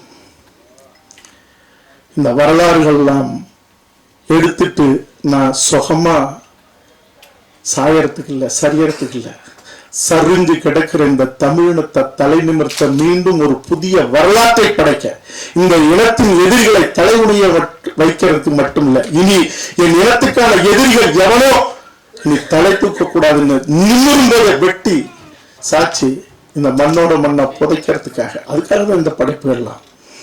கவி பேரரசர் அவர்கள் சொன்னாங்க, அந்த பாபா வீரா மாவீரா அந்த பாடலை பார்த்து நெருப்பு பொறி பறக்குச்சு அப்படின்னு. படமும் அப்படிதான். இந்த படைப்பு, நான் இந்த படைப்புல இருந்த டப்பிங் கலைஞர்களுக்கு ஒரு 35 பேர் வந்து அவங்க அந்த குரல் கொடுத்துட்டே இருந்தாங்க. கிளைமேக்ஸ் மட்டும் ஏங்க எங்களுக்கு கொஞ்சம் நல்லபடியா தான் காட்டுங்களேங்கன்னு 2 சீனை பார்த்துட்டு சரி இவங்க கிளைமேக்ஸ் பார்க்கட்டுமே நான் போட்டு விட்டேன். நீங்க படமா பார்க்கும்போது அந்த இறுதி கட்ட காட்சி வரும். அதுதான் அந்த சைந்தேவி அவர்கள் பாடின அந்த பாடல், வைரமுத்து அவர்களுடைய அந்த வரிகளும் ஜிவி பிரகாஷோடைய அந்த உயிர் சுமந்த அந்த மெட்டும் சைந்தேவி அவங்களுடைய குரலும். நீங்க வந்து கண்ணுள்ள எவரும், அவன் மொழி வேறையா இருக்கலாம், சாதி வேறையா இருக்கலாம், இனம் வேறையா இருக்கலாம், எதுவா வேணாலும் இருக்கலாம், அவன் கண்ணீர், அவன் கதறி விம்மி, அவன் கண்ணீர் கண்ணத்துல எழுதி நெஞ்சில இருக்கு அந்த சட்டைய இதயத்தை நினைக்கும். அது என்ன ஒரு அறம் சுமந்த ஒருத்தனுடைய வரலாறுங்கிறது, அது இடைவெளி இல்லாத ஒரு பெரும் நெருக்கத்தை மட்டும் ஒரு தாக்கத்தை உருவாக்குங்கிறத அந்த டப்பிங் கலைஞர்கள் பார்த்துட்டு ஒரு 10-15 நிமிஷம் கட்டி பிடிச்சி என்ன அழுதுகிட்டே இருந்தாங்க. நான் அந்த இடத்திலேயே என் படைப்புக்கான புனிதத்தை நான் அடைய தொடங்கிட்டேங்கிறது தான். நான் தமிழரசன் வரலாறும் பிரபாகரன் வரலாறும் எடுப்பதுங்கிறது உறுதிப்படுத்தப்பட்டது இந்த படத்துடைய வெற்றியோடு சேர்த்து அப்படின்னு நான் அந்த இடத்துல ஒரு தரிசனமாக உணர்ந்தேன். இந்த படைப்பு வெல்லுங்கிறது எனக்கு எந்த மாற்றமும் இல்லை. உங்களுக்கு எண்ணற்ற கேள்விகள் இருக்கலாம். இதை தாண்டி இங்க தெளிவுபடுறதுக்காக அல்லது மற்றவங்களுக்கு தெளிவுபடுத்துறதுக்காக என் மேல பாய்ச்சப்படுகிற அம்பு கேள்விகள் கூட உங்கள்கிட்ட இருக்கலாம். எது வந்தாலும் அதற்கு உரிய பதிலை சொல்ல நான் காத்துக்கிட்டு இருக்கேன். ஏன்னா பசி நேரம், சர்க்கரை சம்பந்தப்பட்ட சில சிக்கல்கள் இருக்கிறவங்களுக்கு அதெல்லாம் பெரிய தொந்தரவு தான். என்னோட மன்னிப்பு கேட்டுக்கிறேன். உணவு எல்லாரும் சேர்ந்து அருந்துவோம். அதுக்கு முன்னாடி உங்க கேள்விகளை கேளுங்க. நன்றி. நான் மறந்துட்டேங்க, மறந்துட்டேன். என்னன்னா நான் ஒரு திரைக்கதை எழுதிக்கிட்டு இருக்கேன்.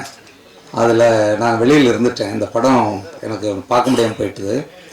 2 முக்கியமான நண்பர்கள், முக்கியமானன்னா எனக்கு முக்கியமானவங்க இல்லை, இந்த தமிழ் சமூகத்துக்காகவே தொடர்ந்து இடையறாது பணியாற்றிருக்கிற 2, ஒன்று ஊடகத்துறையில் முக்கியமான ஒருத்தர் அவர், இன்னொருத்தர் ஒரு மருத்துவர். அவங்க 2 பேரும் இந்த படம் பார்த்துட்டு என்ன இரவு கூப்பிட்டாங்க. அவங்க வந்து என்னன்னா ஒரு பிரிவு போட்டோம். ஏதாவது முன்னா திட்டுக்கிட்டே இருப்பாங்க 2 பேரும். இவங்க என்னங்க இவன் ஒரு வேலை, என்னங்க படம் எடுக்கிறான், அது பண்றான், எங்க அவன் சும்மாவே இருக்க மாட்டேங்கிறான், போய் கத்திப்பற மேம்பாலத்துக்கு கூட்டு போட்டுட்டு இருக்காங்க. என்னங்க அவன் இப்படி ஆளாங்க, என்னங்க அது இப்படி எனக்கு திட்டுவாங்க, எனக்கு கூட தான் இருக்கிறாங்க கௌதம. சரிங்க படம் என்னங்க அது சொல்லுங்க அண்ணா, நல்லா எடுத்தாங்க படம், ரொம்ப நல்லா இருந்துங்க அப்படின்னாங்க. அப்படிங்களா அப்படின்னு. இல்லை நீங்கள் பாருங்கள், ரொம்ப நல்லா அழுவிச்சோம் 2 பேரும். நாங்கள் வாழ்க்கையில் அழுதே இருக்க முடியாத அவங்க 2 பேரும் அப்படி சொன்னால் எனக்கு மகிழ்ச்சியாக இருந்தது. நான் அதை சொல்லணும். ஏன்னா கௌதமா நீ அவங்க அப்படி சொல்ல மாட்டாங்க, சொல்ல வச்சுருக்கேன், எனக்கு அது மகிழ்ச்சி. தம்பி நீ தமிழ் நீ நல்லா வாடா, நீ வாடா வா, ஏன்னா நான் அந்த கடமை தவறிட்டேன். நல்லா வரணும். கௌதமன் கொஞ்சம் கூட ஒரு பகட்டு இல்லாமல் பிள்ளைய அந்த ஒரு தமிழ் உணர்வோடு வளர்த்துட்ருக்காரு. நீ நல்லா வரணும். நீ என்ன பெரிய நடிகை ஆகிட்டு இந்த மக்களை தொந்தரவு பண்ணக்கூடாது, சரியா? சரி, கேள்விகள் தொடங்கி விரைவில் முடிக்கலாம். கேள்விகள் இருக்கா? கேளுங்க.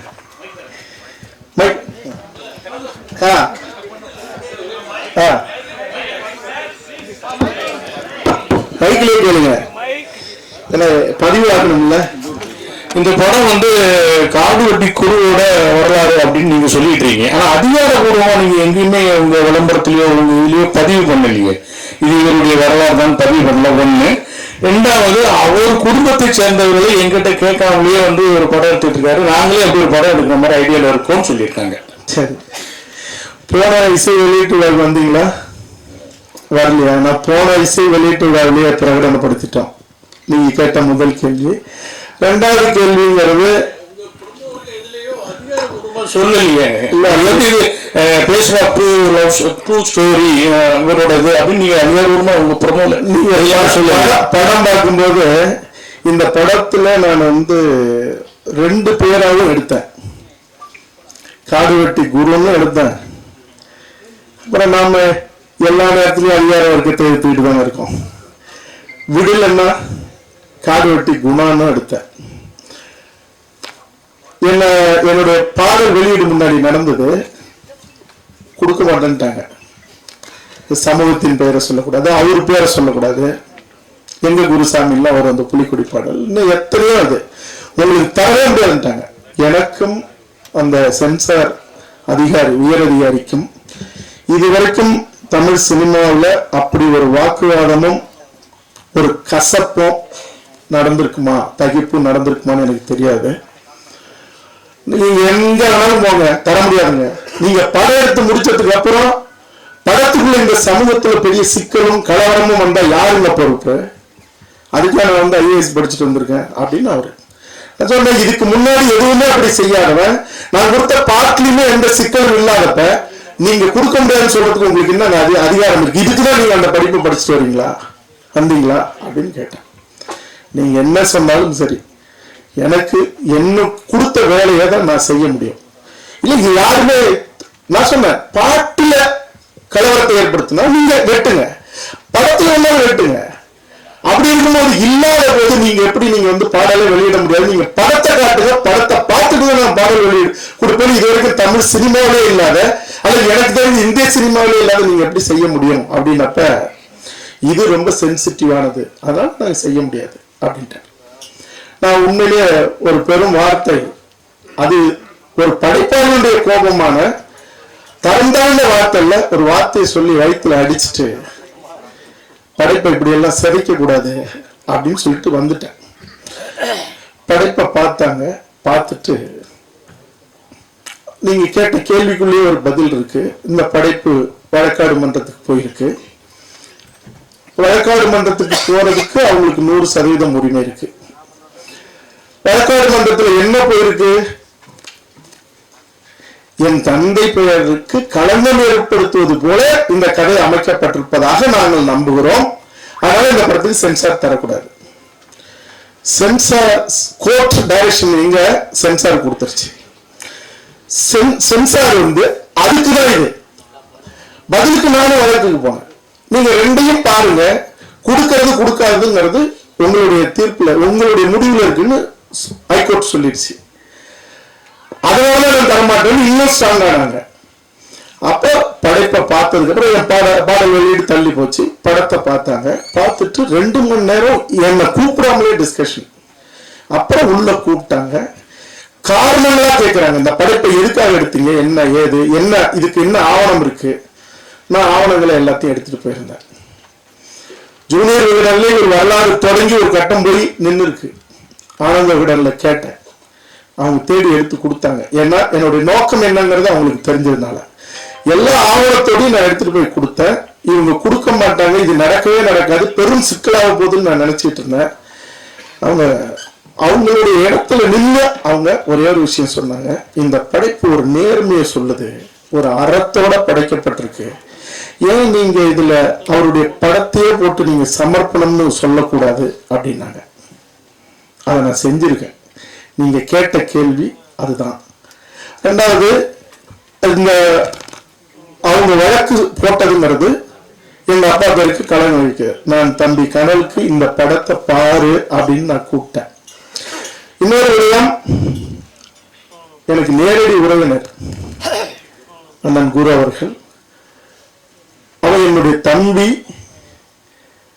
நான் அது சம்பந்தமான கேள்விக்கு வேற எந்த பதிலையும் சொல்லி அவர்கள் மீது எந்த களங்கமும் வந்துடக்கூடாது, அது என்னையே சுமத்தப்பட்டுகிற களங்கம் அது. அதனால சொல்லப்பட்ட குற்றச்சாட்டு எங்க அப்பாவுக்கு களங்கம் ஏற்படுகிறது. நீங்க படைப்ப பாடல் முன்னோட்டம் மட்டும் பார்த்திருப்பீங்க, அது களங்கம் வந்திருக்கா இல்லையான்னு உங்களுக்கும் தெரியும்.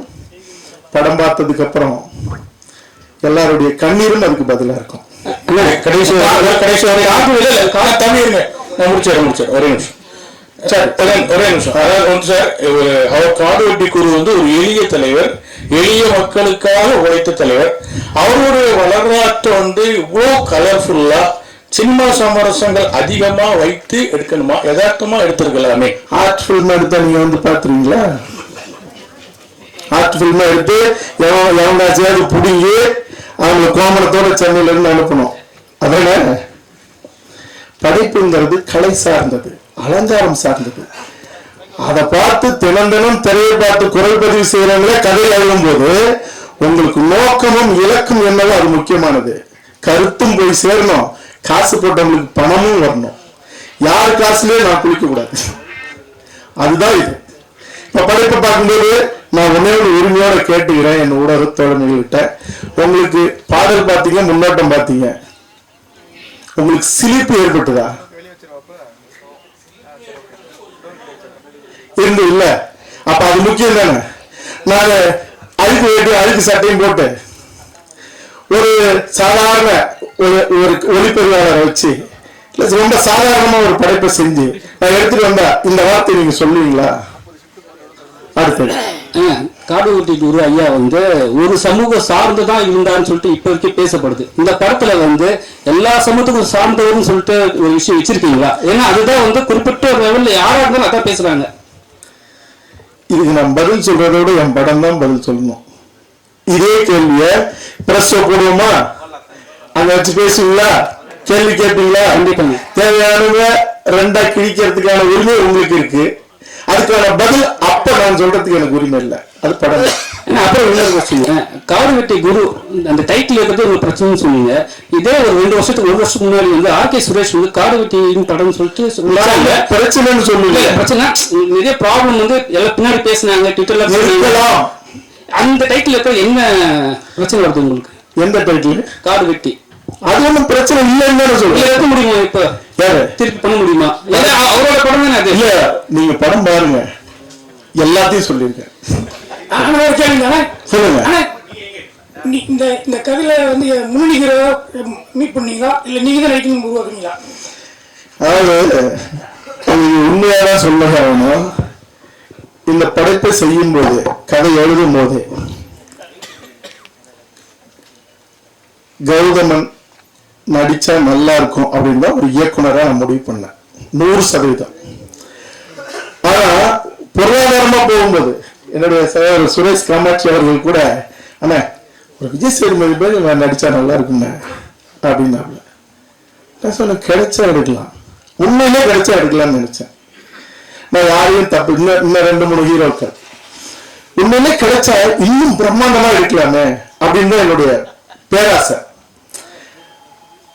ஆனா நானே நடிக்க வேண்டியதாயிடுச்சு. அதனால நான் என்ன எதிர்பார்க்கணும் அது நடந்தது. சார் வணக்கம் சார். சார் இப்போ நீங்க இதுல வந்து நீங்களே நாயகனா நடிச்சிருக்கீங்க. இப்போ அடுத்து தமிழரசனும் அதுக்கப்புறம் வந்து பிரபாகரனும் பத்தியும் எடுக்கிறது உறுதின்னு சொல்லியிருக்கீங்க. இப்போ அதுலயும் நீங்க தான் வந்து ஹீரோவா நடிப்பீங்களா? நடிச்சா பாப்பீங்களா பார்க்க மாட்டீங்களா? கண்டிப்பா பாப்போம் சார். அப்ப அதுதான் நடக்கும். Okay sir. அப்ப இன்னொரு கேள்வி, இப்ப பிரபாகரன் எடுக்கும் போது நீங்க வந்து இப்போ இலங்கை கண்டிப்பா சொல்லிதான் ஆகணும். அதே மாதிரி சர்வதேச போர் குற்றவாளின்னு அறிவிக்கப்பட்ட ராஜபக்ஷ பத்தி சொல்லி ஆகணும். அப்போ உலக அரசியல, இந்திய அரசியல இருந்து தமிழ்நாட்டு அரசியல இருந்து சொல்லணும். அது வந்து நிறைய, அதுக்கு எப்படி நீங்க தயாரா இருக்கீங்களா? ஏன்னா நிறைய எதிர்கொள்ள வேண்டியது இருக்குமே. என்னுடைய சன்னல்கார்டு பாத்தீங்களா? திரும்ப பாருங்க, யூடியூப்ல இருக்கு. என் இனத்தை அழிச்ச அதிகார வர்க்கம், அரசியல்வாதி, ஐஏஎஸ், காவல்துறை உயரதிகாரிகள், அன்னைக்கு இருந்த அரசியல்வாதிகள், ஆட்சியாளர்கள் அத்தனை பேரும் எரிச்சு சாம்பலாக்கி கரைச்சு விட்டவன் நான் இதை பெருமையோடு சொல்ல. என் இனத்துக்கு எதிரானவன் எவனாக இருந்தாலும் நான் நேராக நின்று யுத்தம் செய்வேன்.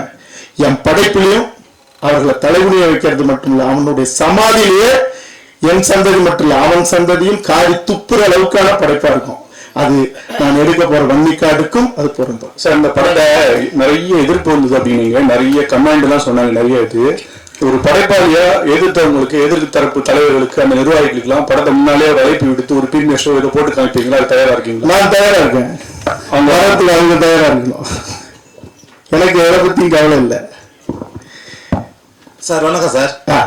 அவரு சார் சொல்லுங்க சார். வணக்கம். வணக்கம். வசந்தகர்த்தா சார் பேசும்போது ஒரு தலைவரை பத்தி பேசினார். நீண்ட நாளா வந்து அந்த கொஸ்டினுக்கு ஆன்சரே இதுவரைக்கும் கிடைக்கல. எந்த மேடையிலயும் அவர் வந்து பேசின மாதிரியே தெரியல. அதாவது என்ன சொல்லியிருக்காருன்னா, ஒரு சமூகத்து பொண்ணை கட்டு வெட்டு அப்படின்னு பேசினாருன்னு நீண்ட நாளா அது போயிட்டு இருக்கு. ஆனா அவர் பேசுனதுக்கான எவிடன்ஸ் இது வரைக்கும் எங்கேயுமே இல்லை. அது தொடர்ந்து அந்த குற்றச்சாட்டு வைக்கிறாங்க. உங்க மேடையிலயும் வந்து வசந்தகர்த்தா அதை சொல்றாரு. இது எந்த விதத்துல நியாயம்னு நீங்க நினைக்கிறீங்க? அதுக்கான ஆன்சர் நீங்க தான் பண்ணணும். இல்ல, அவரு சொன்னதுக்கு நான் எப்படிங்க பண்ணல? இல்ல சார், நீங்க என் படத்துல இருக்கா? உங்க படத்தை என் படத்தை பேசல. என்ன கேளுங்க. இல்ல சார், அதான் உங்கள்ட்ட நீங்க கேட்கிற கேள்விக்கு நீ கேட்கிற கேள்வி அறமான கேள்வி இல்லைன்னு உங்களுக்கு பின்னாடி இருக்கிற நம்மளுடைய அதுக்கு நான் பதில் சொல்லக்கூடாது, சொல்றது நியாயமும் இல்ல. ரெண்டாவது, அது இதுக்கான இடம் இல்ல. என்னகிட்ட கேளுங்க. சரி, உங்க படம் இல்ல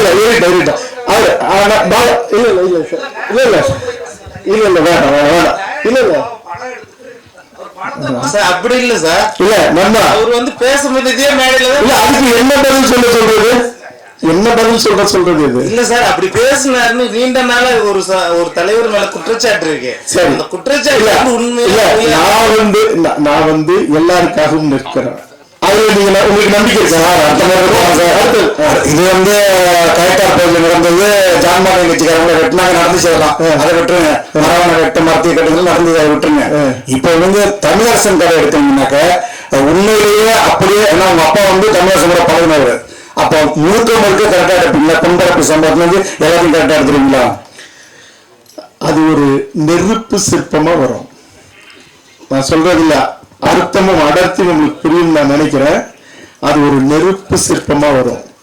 தோழர் தமிழரசன் அவர்களை பொன்பரப்பிய அந்த வங்கி வாசல்ல, அந்த ஏரி குளத்துக்கு பக்கத்துல நீங்க எந்த அதிகார வர்க்கம் திட்டமிட்டு அயோக்கியத்தனமாக அவரை அடிச்சு அவரை செதுச்சு அந்த இடத்துல கொண்டார்களோ, கொல்லும் போது அந்த இடத்துல குளம் நிறைய தண்ணீர்.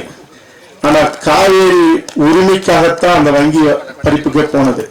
தமிழ்நாட்டுக்கே தண்ணி வேணும்னு சொன்ன ஒருத்தனை அடிச்சதோட மட்டும் இல்ல, காவல்துறை முன்னாடி மக்களை நிறுத்தி அடிச்சதோட மட்டும் இல்ல, அவரு தண்ணின்னு வாய் அசையும் போது தண்ணி கூட குடிக்காத அடிச்சு கொன்ன அந்த காட்டு மிராண்டிகள், அதிகார வர்க்கம், காவல்துறை, அவர்களோடு நின்ற கயவர்கள். ஒரு கட்டத்துல அந்த ஊர் மக்கள், அந்த மக்களுக்கு ஏதாவது செய்யணும், அந்த மக்களை சேர்ந்து அடிச்சு கொண்டுருச்சுன்னு அன்றைய ஆட்சி, அதிமுக ஆட்சி, எம்ஜிஆர் ஆட்சி, அந்த மக்களுக்கு பள்ளிக்கூடம் கட்டி கொடுத்தது, சமூக நல கூடம் கட்டி கொடுத்தது. இவங்க எல்லாரும் தண்ணீர் நீர்த்தேக்க தொட்டி கேட்கும் போது அந்த மக்கள் ஒரு இடத்துக்கு கூட்டு போறாங்க. தமிழரசுல அடிச்சு கொல்லப்பட்ட இடம் அந்த இடம். அந்த மக்கள் சொல்றாங்க, ஒரு மாவீரன், மகத்தான ஒரு தமிழன், இந்த தமிழ்நாட்டுக்கே தண்ணி வேணும்னு கேட்டவன அவனுக்கு ஒரு வாய் குளம் நிறைய தண்ணி நிற்கும் போது ஒரு வாய் தண்ணி கொடுக்காம அவர்களை சாகடிக்கப்பட்ட நாங்க எங்களுடைய தலைமுறை காலத்துக்கும் தண்ணீர் குடிக்க தமிழரசன் உயிர் விட்ட இடத்துல எங்களுக்கு வாட்டர் டேங்க் கட்டி கொடுங்கன்னு சொல்லி ஒரு வெள்ளி முளைச்ச வேலையில ஏன்னுட்டு அந்த இடத்துல சொல்றாங்க. நான் அண்ணாந்து பாக்குறேன் ஒரு உயர்ந்த நீர்த்தேக்கு தொட்டி. திரும்பி பாக்குறேன், என்கிட்ட சொல்லிட்டு இருந்த அந்த சம்பவத்துல சம்பந்தப்பட்டவர்கள் தலை குனிஞ்சு நின்றுட்டு இருந்தாங்க.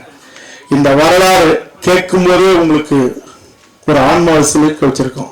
இந்த வரலாற்றுக்குரியவனுடைய வாழ்க்கையின் தியாகம்ங்கிறது தமிழினம் மட்டுமல்ல மனிதகுலமே பார்க்கிறாத ஒரு தரிசனம் வரும், அப்படியே வரும். அதற்கு காரணமானவர்கள் எவனையும் நான் விடமாட்டேன். அவன் அதிகாரத்துல இருக்கட்டும், எவனா இருக்கட்டும், நீங்க அத வரும். அப்புறம் வந்து கார்வெட்டி குரு ஐயா வந்து மஞ்சள் சட்டை போட்டு இருப்பார். அதுக்கு யாரும் இது வரைக்கும் விளக்க கொடுத்ததில்லை. அவரு கூட சில இடத்துல கொடுத்துருக்காரு, தெளிவுபடுத்தல. இந்த படத்துல தெளிவுபடுத்திருக்கலாம். இன்னொன்னு, நம்ம தம்பியை வந்து ஏன் ஃபர்ஸ்ட் படத்துல போராளியா காட்டினேன், ஒரு லவ் பாயா வந்து பண்ணி ஒரு வேற லெவலில் ஹீரோ ஏற்றுன்னு போலாம். நீங்க ஏன் இது மாதிரி ஏற்று வந்தீங்க? அதாவது மஞ்சள் சட்டை போட்டதுக்கு காரணம், நீங்க பாருங்க, எந்த கொடியிலனாலும் நீங்க புலிகளுடைய வன்னிக்காட்டுல பிறந்த கொடியும் பாருங்க, இங்க எந்த சமூகமா இருந்தாலும் தங்களுடைய வீரத்திற்கான ஒரு அடையாளமா வச்சிருக்கிற கொடியும் பாத்தீங்கன்னா மஞ்சள் இருக்கும். மஞ்சள் ஒரு வீரத்திற்கான அடையாளம். இவங்க ஒரு போர்க்குடி, வன்னியர்கள் படை நடத்தி ஆட்சி பண்ணாங்க, அதனாலதான் படையாட்சி. அப்ப அந்த படைங்கிறது ஒரு வீரம் சம்பந்தப்பட்டது. அது சோழர்கள கொடியிலயும் இருக்கும்.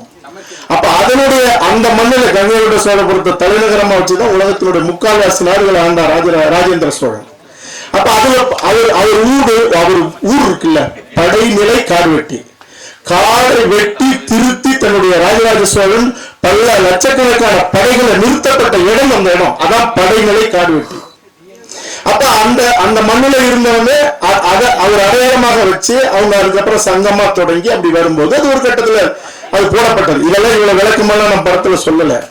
ஏன்னா படத்துல சொல்றதுங்கிறது ஒன்னையும் இந்த மண்ணையும் காக்கணும்னா ஒரு தாய் மக்களா நில்லுங்கடா, இல்லாட்டினா உங்களுடைய 50,000 ஆண்டுகள் வரலாறு கொண்ட இந்த இனத்தினுடைய தடயம் வரலாறு எதுவுமே இல்லாம போயிடும். இந்த மொழிக்கும் இனத்துக்கும் சம்பந்தம் இல்லாத கூட்டம் நிரந்தரமா உங்களை அடிமைப்படுத்தி அழிச்சிடும். அதுக்குள்ள நீங்க விழிச்சிருங்கன்னு சொல்றது அந்த படைப்பு.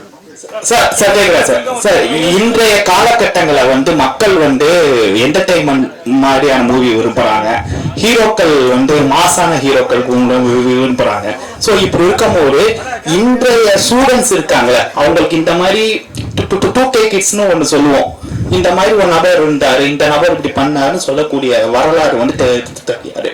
ஸோ இப்படி இருக்கும்போது இந்த மூவியை வந்து எப்படி அந்த 2K கிட்ஸ் சொல்லக்கூடிய வெகுஜன மக்கள் கிட்ட எப்படி கொண்டு போய் சேர்த்தா கரெக்டா இருக்குன்னு சொல்றீங்க? என் படைப்பு உங்களை பாதிச்சுதா? இல்ல, நீங்க பார்த்த வரைக்கும் இப்ப ஒரு துளி அதுக்குதான் முன்னோட்டம், அது உங்களை பாதிச்சுதா? இருந்துச்சு சார். அப்ப உங்க வேலை என்ன வேலை? உங்க வேலை என்ன வேலை? இல்ல உங்க வேலை எடுத்துட்டு போற வேலை. இந்த படைப்பு உங்களை உண்மையிலேயே ஈர்ப்பை ஏற்படுத்தியிருக்கும்னா, ஒரு உணர்வை உருவாக்கி இருக்கும்னா, இந்த வேலை என்னோட வேலை மட்டும் இல்ல, உங்களோட வேலையும் அதை நீங்க செய்யணும். சரியா? அப்படி செஞ்சாலே நீங்க 19 வயசு 25 வயசுக்காரனுக்கு தனியா படம்லாம் இல்ல, சொல்லிக்கலாம், எடுக்கலாம். சரி, எல்லா படமும் 20-25 வயசுக்காரனுக்கு போற ஓடிடுதா? அவங்களுக்கு எடுக்கிற படம் ஓடிடுதா? உச்ச நடிகர் நடிச்ச எல்லா படமுமே இது யூத்துக்காக எடுத்த படம் அப்படின்னா ஓடிடுதா? எல்லாமே 50-55 வயசு ஆனவங்க இன்னைக்கு யூத்துக்கும் படம் எடுக்கிறாங்க. உணர்வு தான் தாக்கணும்.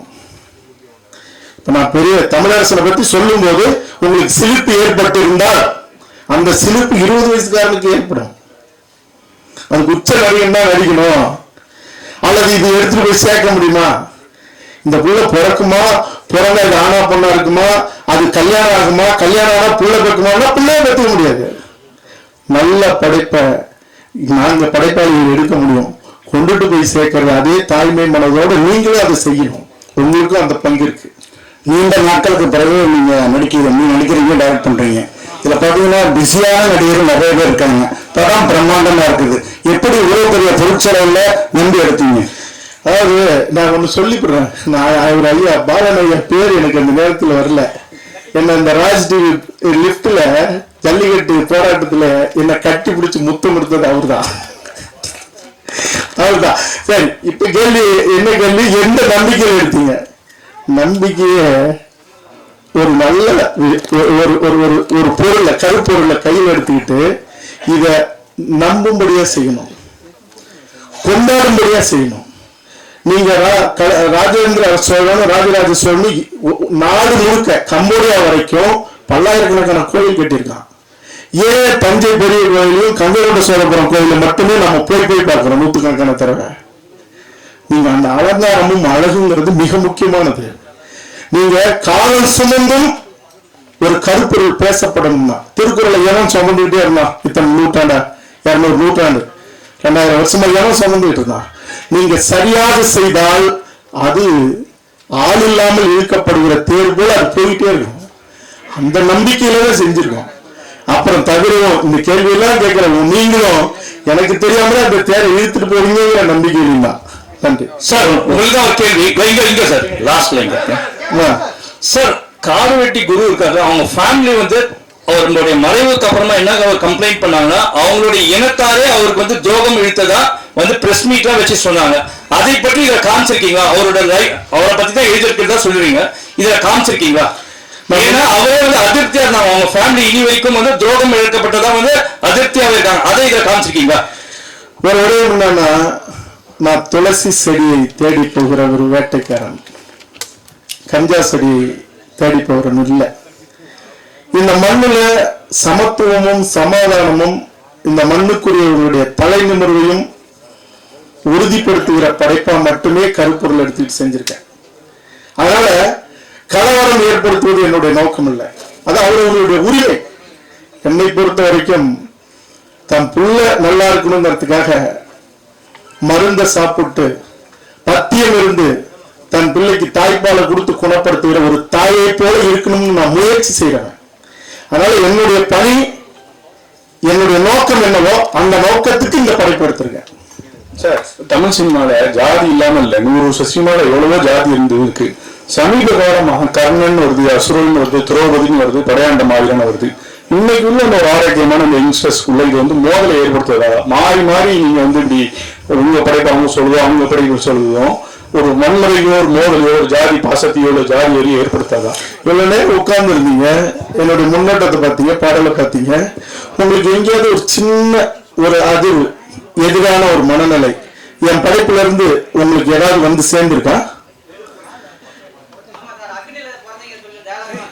சரி, அப்படி சொன்னா இல்ல இல்ல இருங்க, அப்படி சொன்னா இருங்க, ஒரு ஜாதியை குடிக்கிறது விடுங்க. அவர் கேட்டது இன்னொரு சாதிக்கு எதிரான படைப்பான்னு கேட்டாரு. ஏங்க உங்க அப்பா, நான் சொல்றேன், எங்க அப்பாவும் உங்க அப்பாவும் தப்பு செஞ்சிருப்பாரு, நீங்க அதை வச்சு பேசிட்டு இருப்பீங்களா?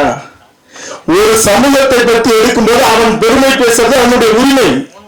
நீங்க இருங்க, காடுவெட்டி குரு அவர்களை பற்றி நான் சொல்லும் போது அவர்கள் காலநேரமாக பேசப்பட்டு இருக்கிற தன்னுடைய ஒரு குலத்தின் வரலாறுன்னு அவங்க பேச. இப்ப நான் கேட்கிறேன், ஒரு விஷயம் கேட்கிறேன், நான் இது ஒரு கான்ட்ரவர்சியல் ஆயிடக்கூடாதுன்னு நான் நினைக்கிறேன். இயேசு எப்படி பிறந்தாருன்னு சொல்லப்படுது, அல்லாஹ் எப்படி பிறந்தாருன்னு சொல்லப்படுது. எல்லாரும் இன்னைக்கு தேர் இழுத்து கூட்டிட்டு போறோம்ல, பிள்ளையார் எப்படி பிறந்தாருன்னு சொல்லப்படுது. அதுக்கு வந்து இந்த கேள்வி கேட்பீங்களா? இந்த கேள்வி நேர்மையற்ற கேள்வி. அவர்கள் கொண்டாட யாவருக்கும் பாதகம் இல்லாத ஒரு நம்பிக்கைங்கிறது, இது ஆன்மீக நம்பிக்கையா இருந்தாலும் கடவுள் நம்பிக்கையாக இருந்தாலும் அத்தனை முட்டாள்தனமானதாக கூட இருக்கலாம். ஆனா இன்னொரு சமூகத்தை அல்லது ஒரு குழுவினுடைய அடையாளத்தை அல்லது அவர்களுடைய நம்பிக்கையை சிதைக்கிற வேலையை செய்யக்கூடாது. நான் இன்னொரு சமூகத்தை தப்பா சொன்னா, ஒரு சமூகத்தினுடைய பேரடையாளமாக இருந்த ஒருத்தர் சொல்லும் போது அவர்கள் நம்பப்பட்ட அவர்களுடைய அந்த வழி பெருமை அவர்கள் பேசுறதுங்கிறது அதை சொல்லக்கூடாதுன்னு சொல்றதே வன்முறை. இதை சொல்வதனால் இன்னொரு சமூகத்தை தாழ்த்தியோ இன்னொரு சமூகத்தை வன்மப்படுத்ததோ இருந்தால் அது தவறு. அந்த படைப்பாளி தடை செய்யப்பட வேண்டியவன். அதனால இந்த கேள்வி நேர்மையற்ற கேள்வி.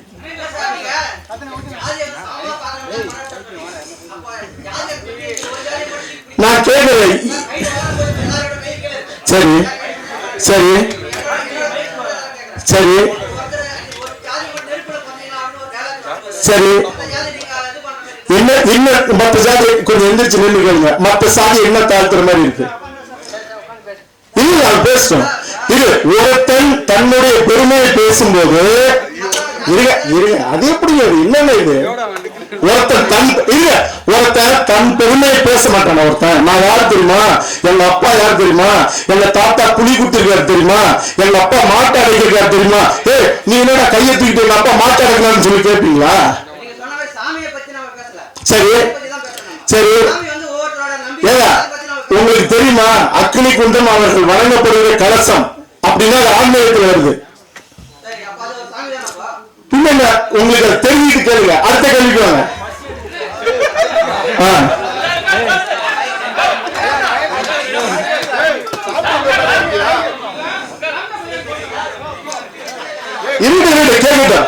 கேட்கட்டும் இப்ப என்ன கேட்டீங்க?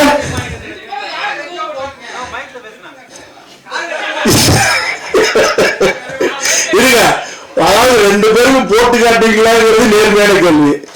2 பேர்ல யாருக்கு முதல்ல போட்டு காட்டுங்கிறது அப்படியா? முடிஞ்சா 2 பேரும் ஒன்னா பார்க்க வைக்கணுங்கிறது என்னோட ஆசை. முயற்சி செய்யலாம்.